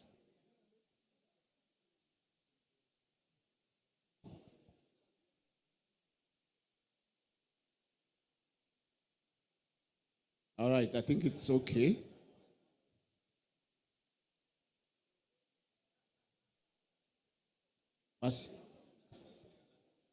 Okay, Your Excellency, the Deputy Ambassador of the Federal Republic of Germany, to Johannes Lehn, the Cluster Coordinator, Just Transition and Inclusion Cluster of GIZ, Mr. Duke Benjamin, my own boss,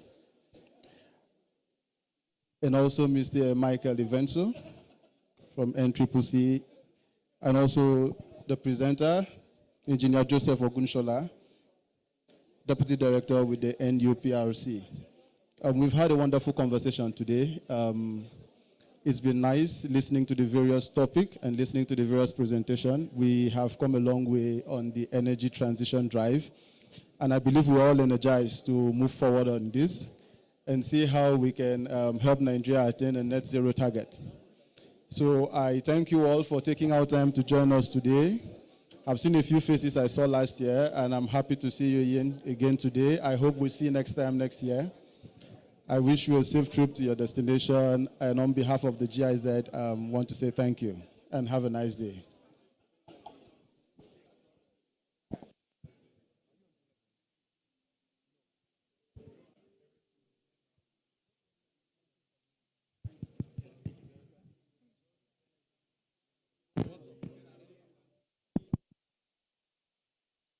afternoon.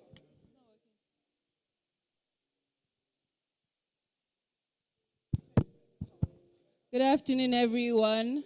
Thank you to all our panelists.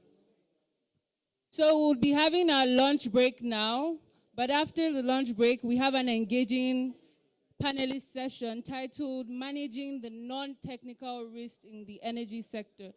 Please hang around. I'll make some announcements later when it's close to the time. It starts by 2:30, so please walk around the exhibition and have a good time. Thank you.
Ladies and gentlemen, the next session will be starting in a few minutes. Please hang around. The topic is managing non-technical risk in the energy sector. The focal areas are ESGs, regulations. So it's going to be a very engaging and interesting session. Please hang around. I'll still make some more announcements later. Thank you very much.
Ladies and gentlemen, the next session is in a few minutes. Please hang around, walk around the exhibitions, but be back by 2:30 for the next session. Thank you.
To man this session, she is the Deputy Manager, Digital Engagement, NMPC Limited. Please, a round of applause for her as she makes her way. Ushers, okay.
Ladies and gentlemen, please make your way to the workshop arena. The session titled Managing Non-Technical Risk in the Energy Sector is about to begin. Please make your way to the workshop arena. Thank you.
Ladies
Good afternoon, ladies and gentlemen. Thank you for coming back for the session. So we're about to begin, and the title of the session is Managing Non-Technical Risk in the Energy Sector.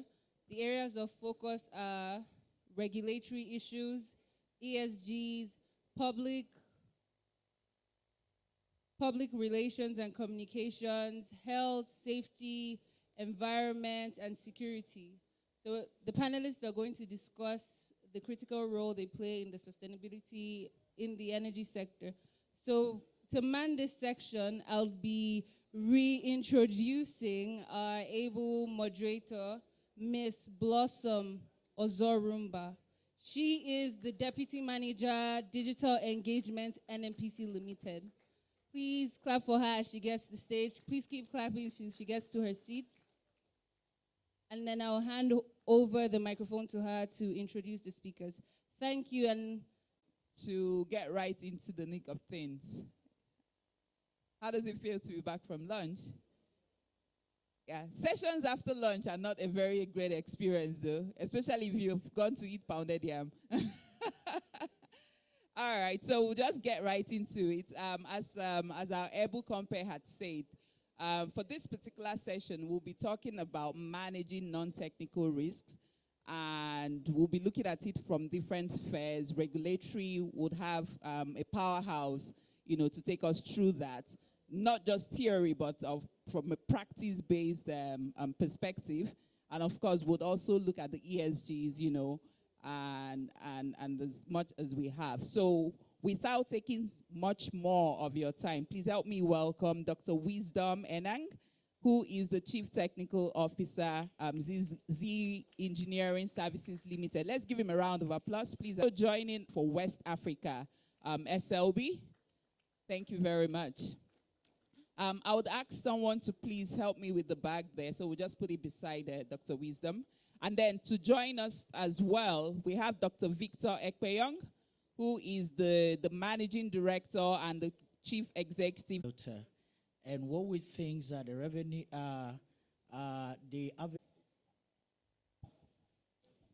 Good afternoon, everyone, and thank you for finding time to come around. My name is Dr. Wisdom Enang, and today I will be talking about some of the regulatory support that Nigeria is putting in place. Also put that in perspective when we want to ask our questions. So for most organizations, as we all know, the focus seems to be on the core technical risk. So if it's an engineering firm, for instance, you're more focused on the big picture, if I can use that word. The core technical things or risks that are associated with your business. But how do you manage the non-technical ones?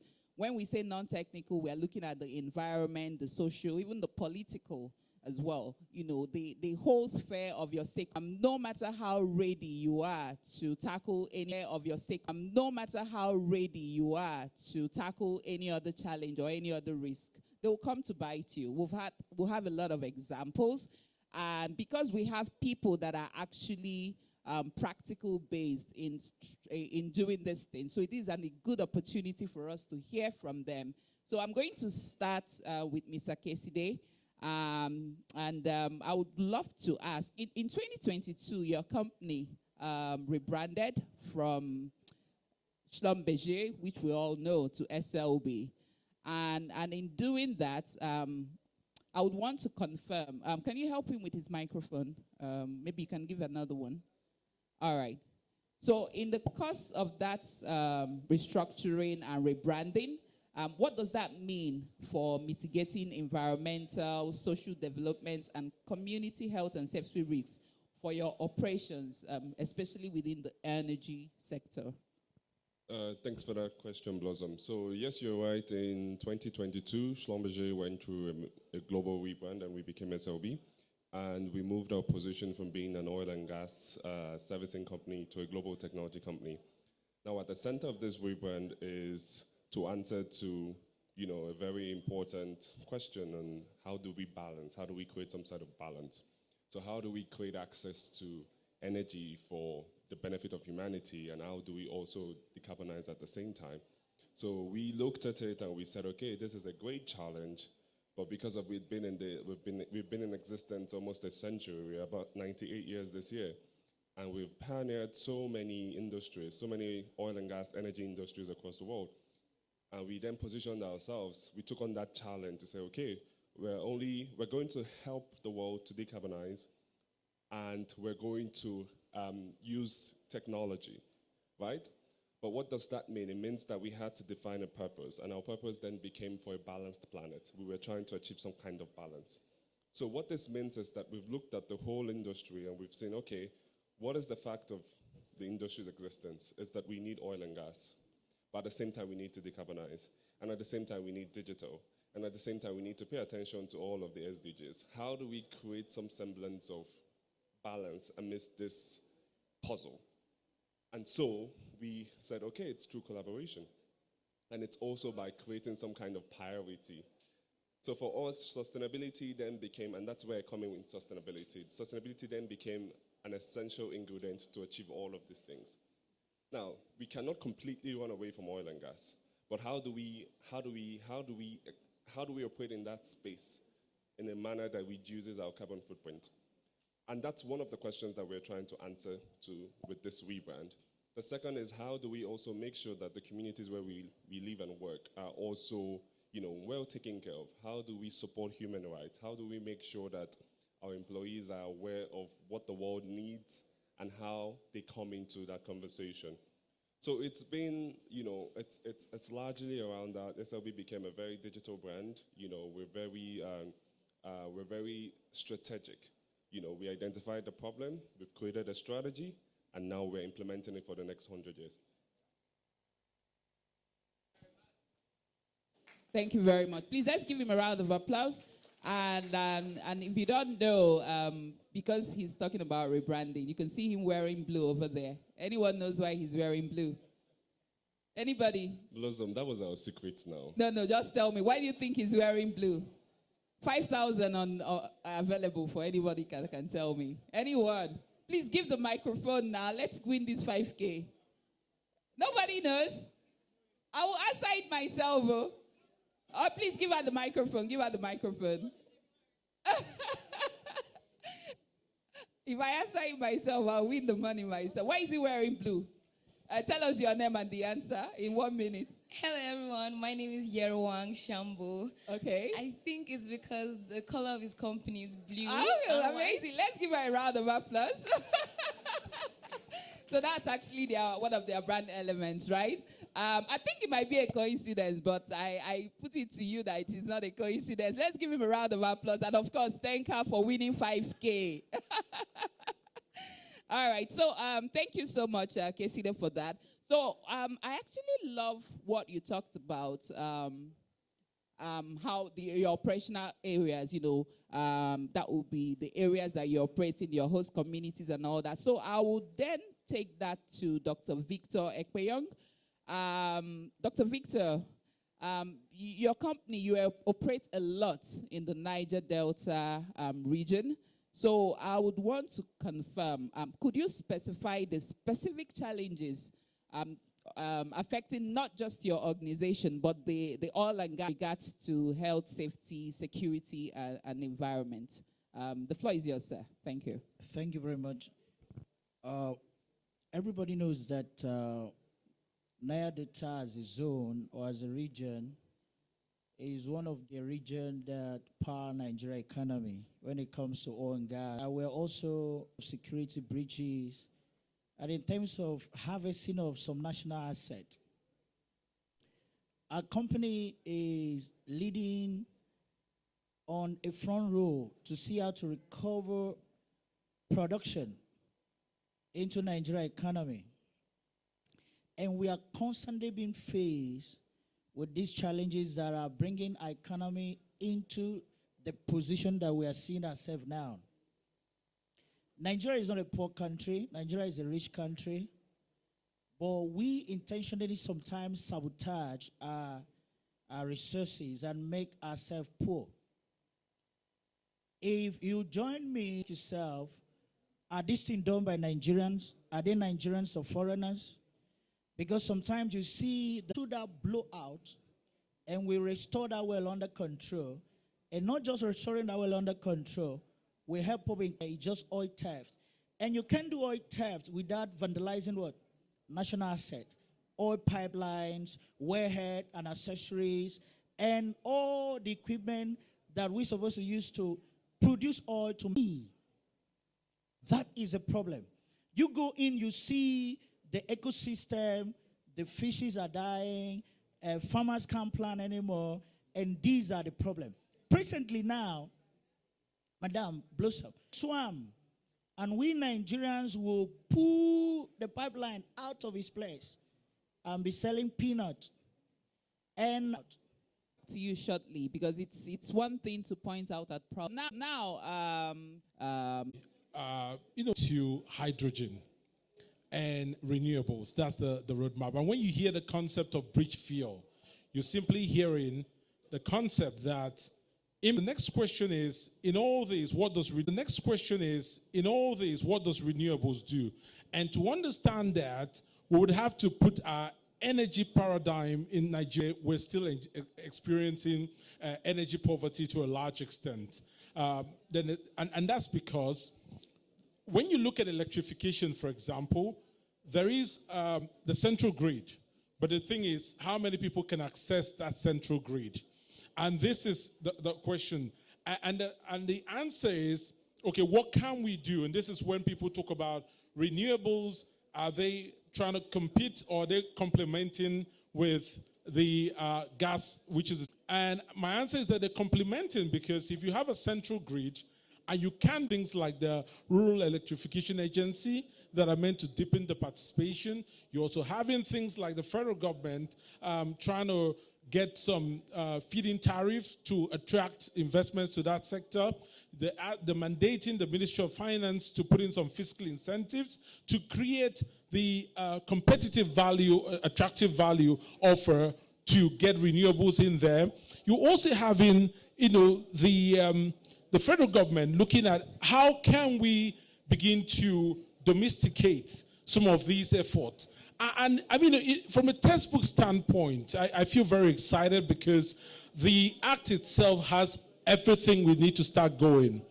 The only thing that I'd like to ask is this: when you look at the Act and you know that further down the line, there is the drafting of the regulations that will implement this Act, then you begin to ask yourself and pray that those regulations have the right stewardship towards the implementation of this Act. That's exactly what we need to still doing. We need to start walking the talk, because the talk has birthed the Act itself, but we need to start seeing these being operationalized, and that's the real important bit. Now, what worries me is that, every country that has started a renewable energy is the subsidy going to be implemented in a disciplined approach. And I think it's time to really say that subsidy in itself led the market, whether from the supply and the demand side, and gotten those sectors going successfully. The problem is the discipline within which we would implement the subsidy regime. Is it going to be subsidy that is going to be for consumption forever, or is it going to be subsidy that we would have a clear key performance indicators that we transfer components? Because as long as we keep importing technology, if that is going to be the trend of us importing technology, and that worries me so much about that is the safety component. How do we regulate and ensure that the safety? I've been doing a research on CNG, and I can tell you that there is a drive towards CNG, but then at the end of that drive, I see people get into those very, very, very volatile areas of having safety issues. So my recommendation would be the government would need to really look at the devil is in the detail. We need to look at down the value chain of the consumption, how do we ensure safety? Thank you. Thank you very much. That's actually a very good way to end that. How do we ensure safety? And I think this is a good time to come back to Dr. Victor. I had promised you that you would be sharing some solutions as well with us. So what measures, you had his question, how do we ensure safety, especially at the end of the value chain, which is where you have the consumers and all that, and more specifically to the challenges that you had outlined earlier in the Niger Delta, what measures do you recommend the government to implement to achieve a cleaner and, of course, a healthier environment? Dr. Victor. Thank you very much, Blossom. It all boils down to regulation. Sometime last year or 2 years ago, the U.S. government came out with a law, they call it orphan wells. That all wells that are not in production need to be plugged and abandoned or decommissioned. And they voted a lot of money into that. Why? Because They don't want external intruders to get access into the reservoir, and it will start spilling into the environment. Because sometimes a well can be shut in, maybe because of IBS and W, what they call high water production. Some of you that are in oil and gas. And they may plan to work on it some other time because of the rotation. There are possibilities that some reservoirs can move, or because of enhanced oil recovery. You can enhance oil recovery either through gas or through oil. And because of that, if a well that is not producing well now, maybe in the next 2, 3, 4 years, it may produce better. So operator may decide to leave that well just like that. But what we have seen over the years is that any well that is idle or any well that is orphan, these are the wells that are very, very, very exposed to external interference. So these guys getting there because the operators is not mounting a monitoring system in the well, and they are not coming there every day. They are just leaving the well there. They discover that these guys go in there and mess up the environment and make the environment inhabitable. So what are the solutions? The solution is that the government should also copy what is being done outside Nigeria. They call it idle well management strategy. Blossom, there is a lot of fields in Nigeria now that are not on production. Maybe because of litigation, community issues. A lot of external interference is going on the well. People are tapping it. A well that has been drilled, it has been in production for some time, and all of a sudden community comes up, or 1 or 2 litigation, they say, operator, we don't want you to be here again. What is going on in the asset? Some of those assets can do 30,000 barrels a day, 40,000, 5,000. As the case may be, you just discover that those wells may be there. So the government of Nigeria should come up with a regulation to say, any well that is not going to be in production for a month, for 2 months, for 3 months, 2 things need to be done. Either you temporarily pluck and abandon it, waiting for when next you are coming to produce it, or even if a well that everything has been exhausted in the reservoir, you don't want to produce it anymore, decommission it. Because when you decommission it, you are doing what they call environmental restoration. You are bringing back the environment to normal, the way it was before you came in. So the government need to pay attention to these idle wells and orphan wells, and to see how to manage the environment so that we can have a very good environment to do business and to live in. Thank you very much. All right, thank you very much. Thank you. I appreciate that clap as well. Because, in sessions like this, we all come, we talk about the problems that we all know, and we hardly talk about the solutions. So it's important to keep looking at the solutions and then hope that someone is paying attention. So now let me go back to Mr. Casey.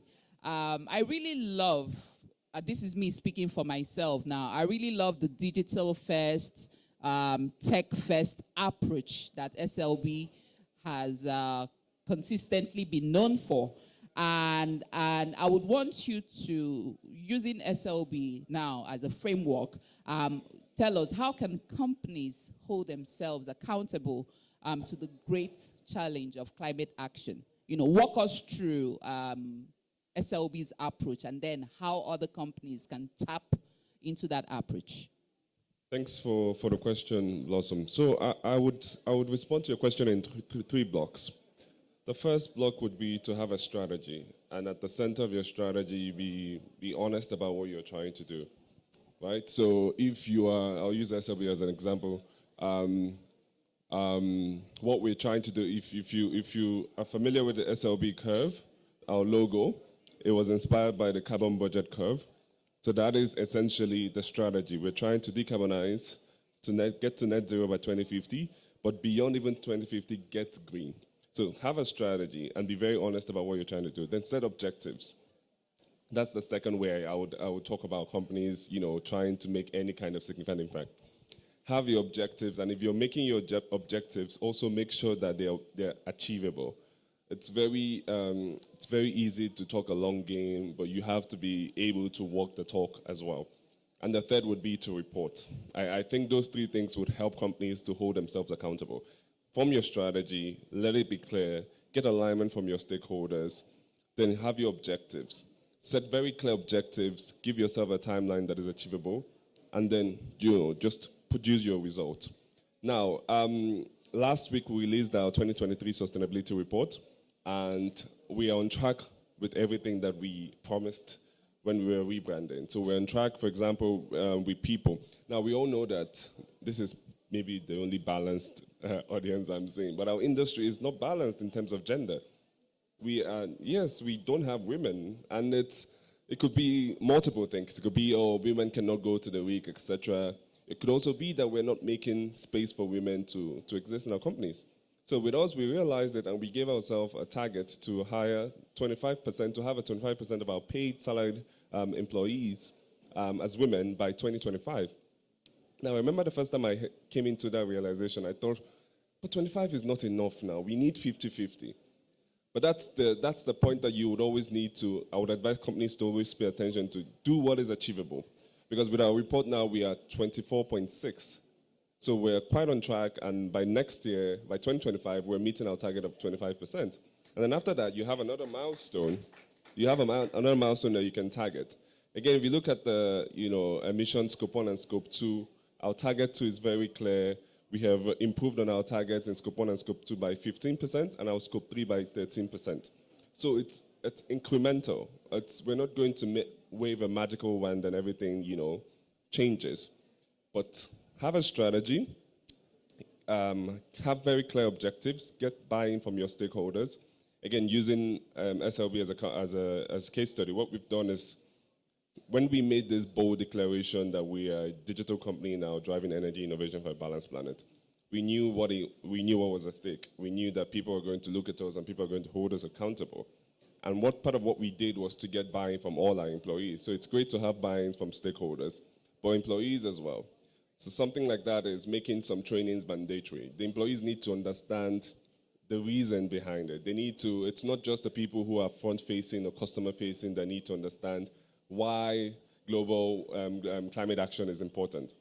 So we have that. We have courses that are mandatory for employees to take on sustainability, on just different kind of things. And this is both technical and non-technical.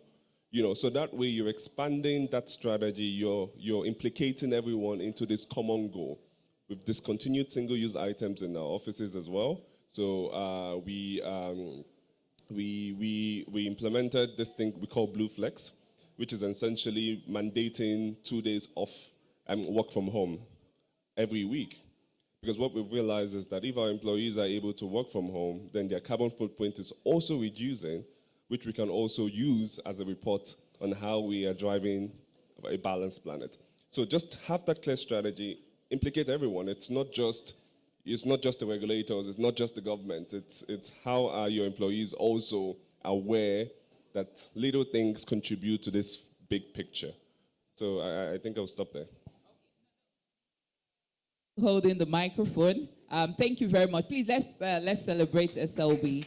If you're a woman here, you should clap more because they need you to meet their target, right? So you probably would have a chat with him afterwards. But from what I know about SLB, if you don't have a first, there's probably no chance for you, right? We don't have a first class. Blossom, you're putting me on the spot too much today. That's what I know. You either agree or you say it's not true, and we move on. We're flexible. It's possible. We're flexible. We're okay. That's a political statement, anyways. All right. So you're still holding the microphone, So I'm actually very interested in what you are doing, especially within.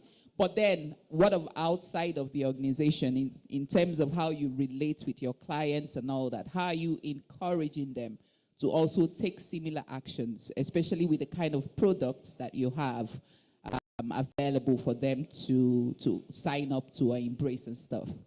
It's a very good question, and I think that's, in full honesty, that's one of the greatest challenges. I'll give you an example. We deploy amazing technologies that help that support the energy sector, right? And technologies are not cheap, right? So case study, and this is not real, but just a case study whereby we have a technology that would help a customer, maybe have lesser run time but it's more expensive. So how do you convince someone to pay maybe 2x because runtime, it's, so that's an area where we continue to, push and advocate and also use proof points to show. Proof points are very important. I'll give you an example. So we have this digital forum that we convene every 2 years. The last one was 2022 in Switzerland. The next one is September this year in Monaco.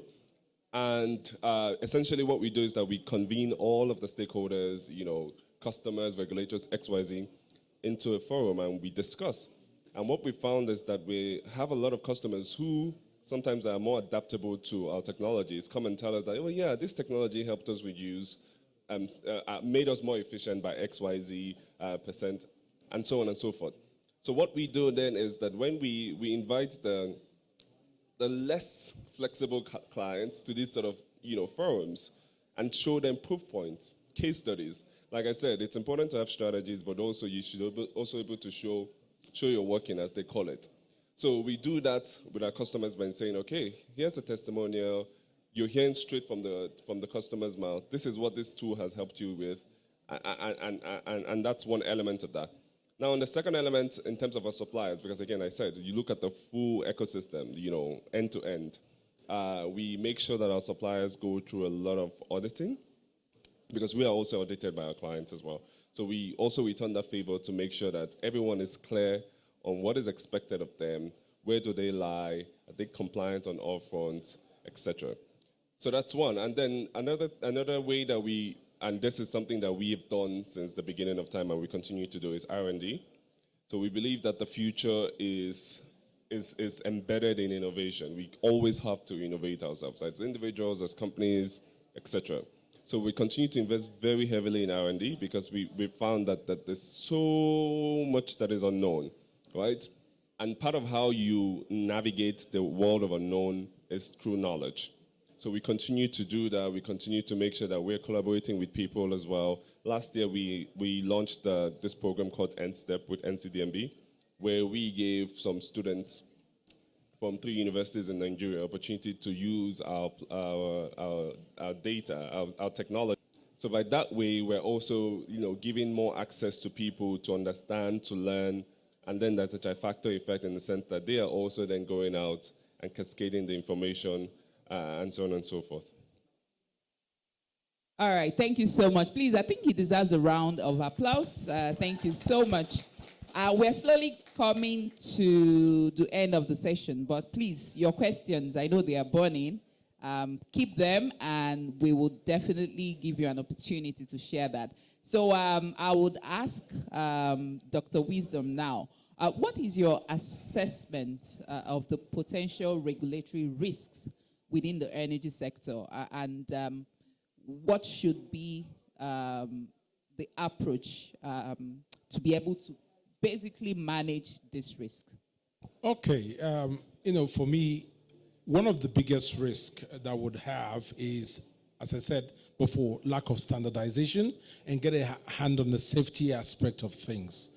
And it is very important, when you talk about taking ownership. I mean, I've been involved in the UK where we did knowledge transfer sessions for years with university, and that's just trying to make sure that we can have knowledge flow from the research guys onto the guys on the production end, and then some sort of experiential outlook flowing the other way around.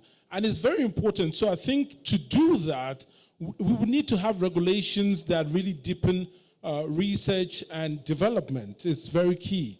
And we would need to fund that. Because, time and time again, we keep hearing that there is no way we can have a competitive handle of these technologies if we do not implement, if we don't domesticate it. So it's really important for us to leave out the talk on this one. And more so, I think what is going on in the oil and gas, we're hearing conversations, although coming late, about the funding of energy projects. That needs to be key. So when we hear renewable energy, when a few buzzwords come to mind, we're thinking, how do we domesticate the technology? Because let's even look at it. even if you look at solar, for example, the way the solar would be designed to solve the problem, perhaps in the UK, would be completely different from the way we're solving the problem in Nigeria. So you need to look at optimization of utility value. How do you optimize it? And that means you need to understand how it works. And the drivers of most initiatives starts with the regulatory aspect. So when we're drafting regulations to implement the Electricity Act, looking at specifically the renewable energy sector, deepening that aspect, looking at the safety, we need to start drawing some sort of scenarios and looking at scenario analysis. How do we ensure that it does solve the problem of energy deficiency within the Nigerian sector, and more so in a way that complements the energy that we already have. Let no one be in doubt. The 2050 outlook for the various energy forms that we have still shows that the petroleum energy would have a lot of relevance, although the footprint will be much reduced, but it will still be at least 50%. So let's be thinking complementary. Let's be thinking, when we're doing regulations, let's be thinking what are the decentralized centers that we need to power, and that is exactly where we begin to adapt the renewable energies to solve the specific problems that are really, really, special to the Nigerian climate. Thank you. Thank you so much. Thank you. Please, let's keep those hands. Thank you so much. You would agree with me that we've had an amazing panel. Who disagrees? Anybody that disagrees, I will be happy to take your reasons right now. All right, so no disagrees, have it. Thank you. So at this point, I will be very happy to take questions, if any. Let me see the hands. If you have a specific question, remember you have to address it to a particular person, unless you want all of them to take a stab at that. So the roving mic would move. So I have one there. Any other question? I have a second one here. All right, so let's start with him. Are you ready? Okay, let's start with him. All right, so you tell us your name and the question and who you would want to address it. Thank you. Okay, my name is Ojo, and I'm addressing my question to Dr. Victor, rather. When you were talking about controlling the damage that are caused by humans in the Niger Delta, you made mention of something, the dollars rate.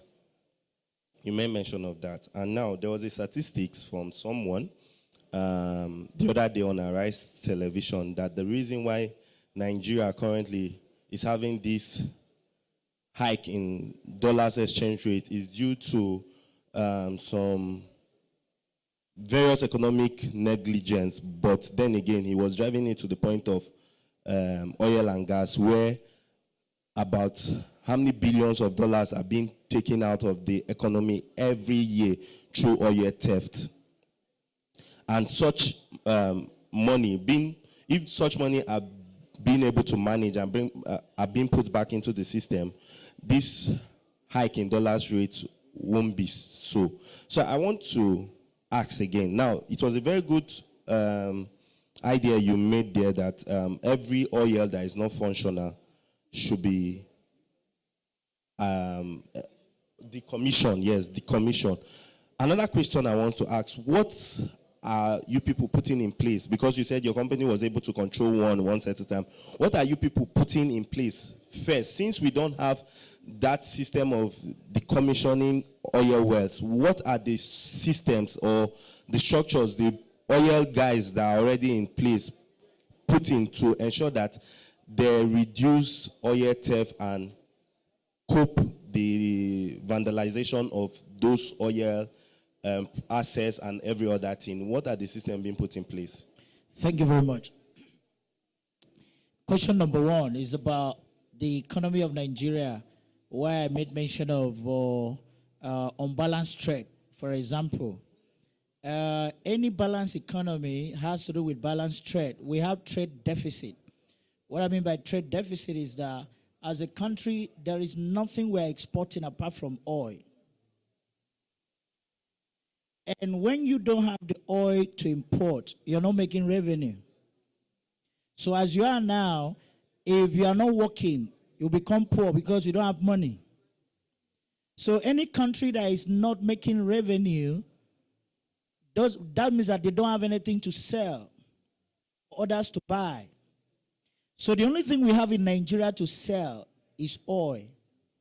And OPEC has given us a quota that we can bring in 1.8 million barrels of oil per day into the international market. And as at last year in Nigeria, we were not able to produce 1 million barrels because of oil theft.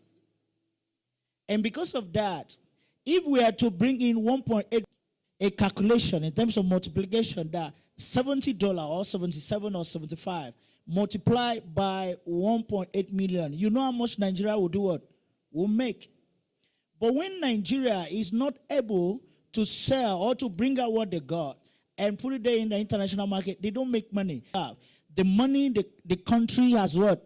Reserve in the bank or wherever, the central bank or so. So when you don't have that reserve, you don't have anything to support your currency. That means your currency can go what? In free fall. So in Nigeria, we don't have what they call balanced trade. There is no other sector that is on production. We don't export anything. We only export oil. And when you don't have the oil to export, you don't make money and your nation will become what?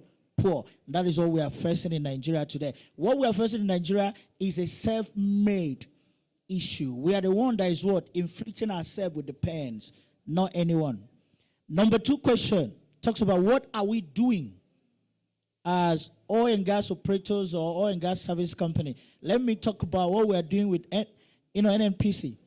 We are supporting NNPC to cap a lot of wells that are exposed to what? Vandalism. NNPC is working on it. They are driving at it. NNPC is trying to see how to add production, how to reduce the poverty level that is going on in Nigeria. How can Nigeria make more money? Currently, we are doing that. We are replacing flow lines that have been harvested and stolen in some oil installation. We are repairing Xmas trees and wellhead that have been vandalized. And we're bringing the oil out and we're putting them into international market. So look at your statistics. Last year, we were struggling to do 1 million, 1.2. As of now, NNPC is driving into 1.6. As I'm talking to you now, we're doing 1.4 something. So it's adding because of the push, the drive that is going on. And most of the wells that are not in production, they're also helping to do what? To secure it. My brother was saying that he's not a technical person. The LSLB, Halliburton, a lot of companies, even our companies, can run a plug into the well to stop external interference. That even when you come out to touch the well, nothing will flow. And that is what NPC is doing, and that is what we are doing. Thank you very much. Thank you very much. Please, let's give him another round of applause. I'll take the second question. Please take the microphone to her. Your name, and if you have a preferred panelist to respond, let us know who that is. Thank you. Okay, thank you. This panel session has really been enlightening. My name is Ebele Chukwuchi Atula. I actually have 2 questions for 2 of the panelists. I have for Dr. Wisdom, and then I have for Keside. So for you, you talked about regulations that must exist, especially around HSC. And you also mentioned how we can drive renewable into our energy mix. But we all know that with driving anything, any sort of industrialization, manufacturing, comes with resource use. And with resource use comes end-use waste. And end-use waste means resource depletion. So what can you tell us about some of the regulations around that? Because I haven't seen any. I see everybody driving for renewable, but I don't see anybody saying, how can we manage this natural resource? Because you need natural resources to build that. So before I go, let me just drop Cassidy's question.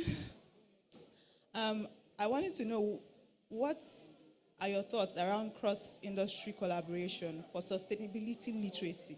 I can see that your company is already doing a lot for your staff, but what I don't see across the industry is that cross-industry collaboration for sustainability literacy. I am glad we're approaching it from the point of a non-technical risk, because that's exactly what it is. I've been in it for over 12 years, and I know that, people think about it in so many different ways, but the right perspective is a non-technical risk. So that's your question. Thank you very much. Thank you very much. Very good question. Okay, let me just put this into perspective. When you have an act, for example, that has been brought out to deepen, for example, the renewable energy, like we had the Electricity Act, just come out, it then is followed on by regulations that don't come immediately. So we cannot, I cannot tell you what regulations are there around those areas. The only thing I can say is this, that when you talk about resource use, resource wastage, I think those are things that will be covered under the regulations, but there are key things that I'd like to just bring to bear, because I've done a lot of research, for example, on renewable natural gas. And the moment you start jumping on the sources of renewable natural gas, for example, you're going to find out that, the popular saying in Animal Farm that all animals are equal, but some are more equal than others. Because you find out that some sources will give you things like carbon negative components, for example, the ones that have high methane, and then some sources. So you will find out that very quickly there are some sources that is easier to extract those energy from and use it in a much commercial context. And what that would mean is that the regulators would have to be cognizant of these specific resources and now put regulations to protect those sources of the renewable energy itself. So, I'm talking from RNG, for example. So, the regulations have not been drafted yet. I'm not aware of that. It's just been enacted.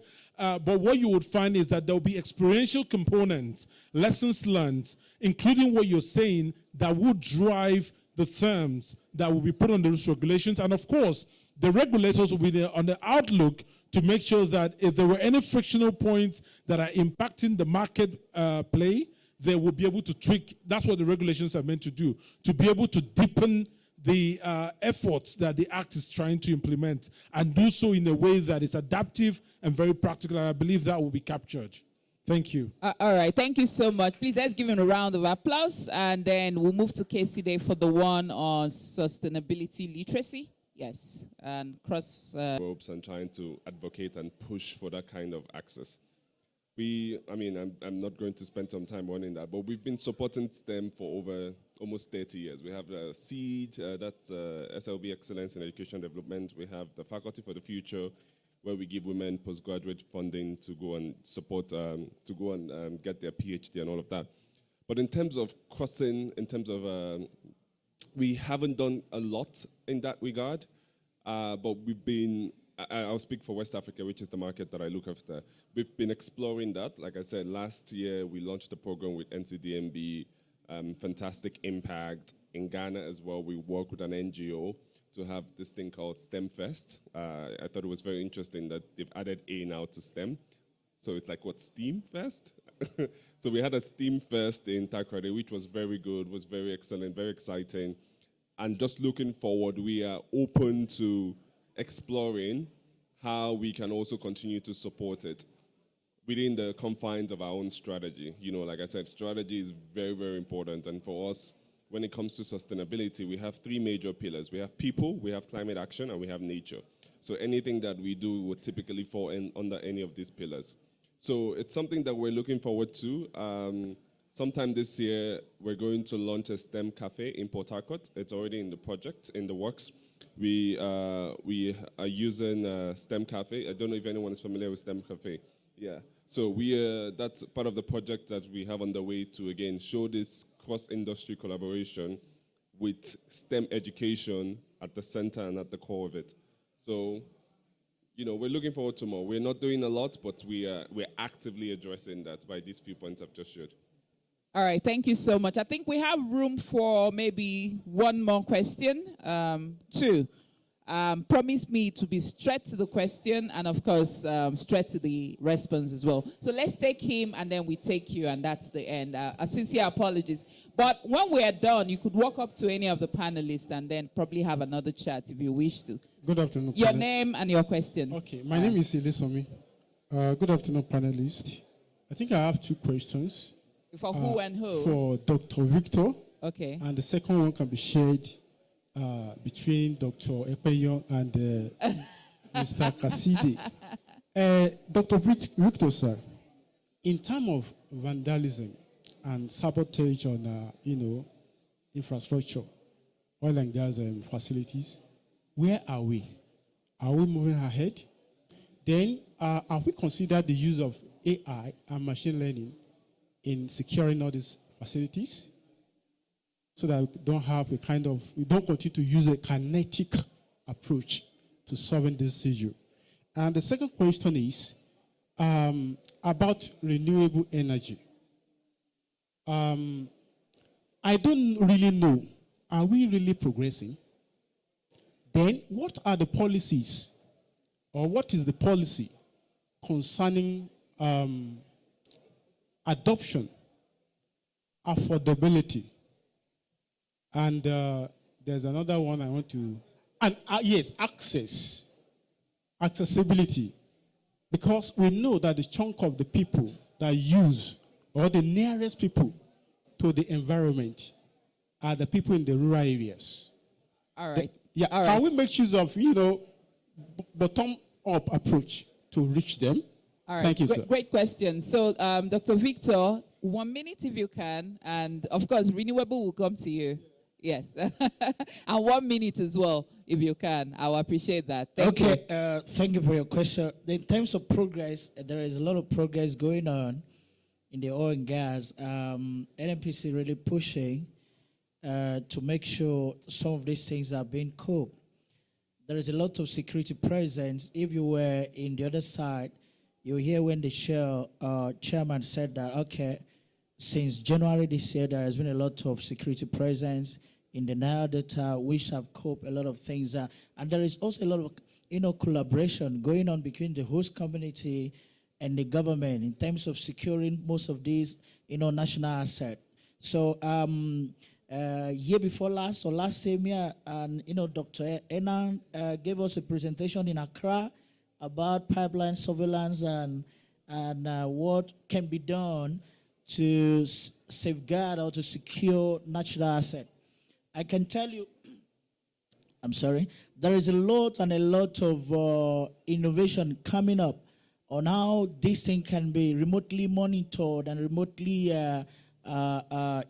supervised in terms of the operation.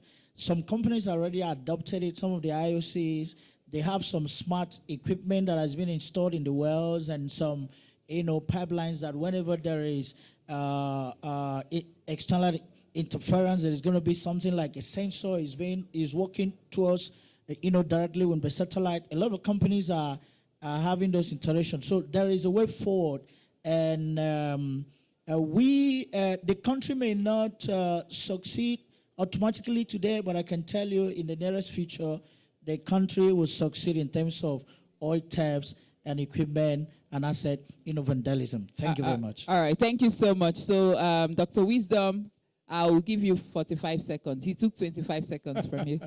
Thank you very much. Okay, so just talking about renewable energies, I'd like to just state that before now, it was basically driven by we did have the hydro projects, but a lot of the adaptation was driven more like the pricing of alternative fuels are cheaper than the liquid when we're removing fuel subsidy, and people were adapting. But now the Electricity Act actually has a lot of components. So when you're talking about affordability, we're looking at things like tax incentives to help reduce the price. That's what it is bringing to play. When you're talking about availability, you have the Rural Electrification Agency, I believe, that is meant to deepen that progress of making sure renewable energy is available to everybody. Then we're also looking at the fact that we've decentralized the contracting approach, and states are allowed to begin to develop their own resources and give it up. So it means your own states can develop renewable energy resources, and even the Electricity Act itself places emphasis to try and make sure right off the bat that every investor is taking majority of their decision making and getting their power from renewable energy. So I see that when that is implemented, it would then change it from being driven from a customer perspective to being driven from a systemic perspective, and that would bring renewable energy to the guys that really need it to complement the energy deficit that we have today. Thank you. All right, thank you so much. And the final question, please take the microphone to the, yes, at the back. All right, so your name, and let it be one question this time around, not two. Thank you. Good afternoon, everyone. My name is Hafiz, and my question is for Dr. Victor. So I am of the thinking that the causes of militancy and kidnapping in that part of the country is as a result of the aftermath of this vandalization. So I'm thinking, what are the structures and systems that have been put in place to help the victims, like all these farmers that can no longer go to the farm, fishermen? So what are the things that have been put in place by a company or government to help these people survive the aftermath? Thank you very much.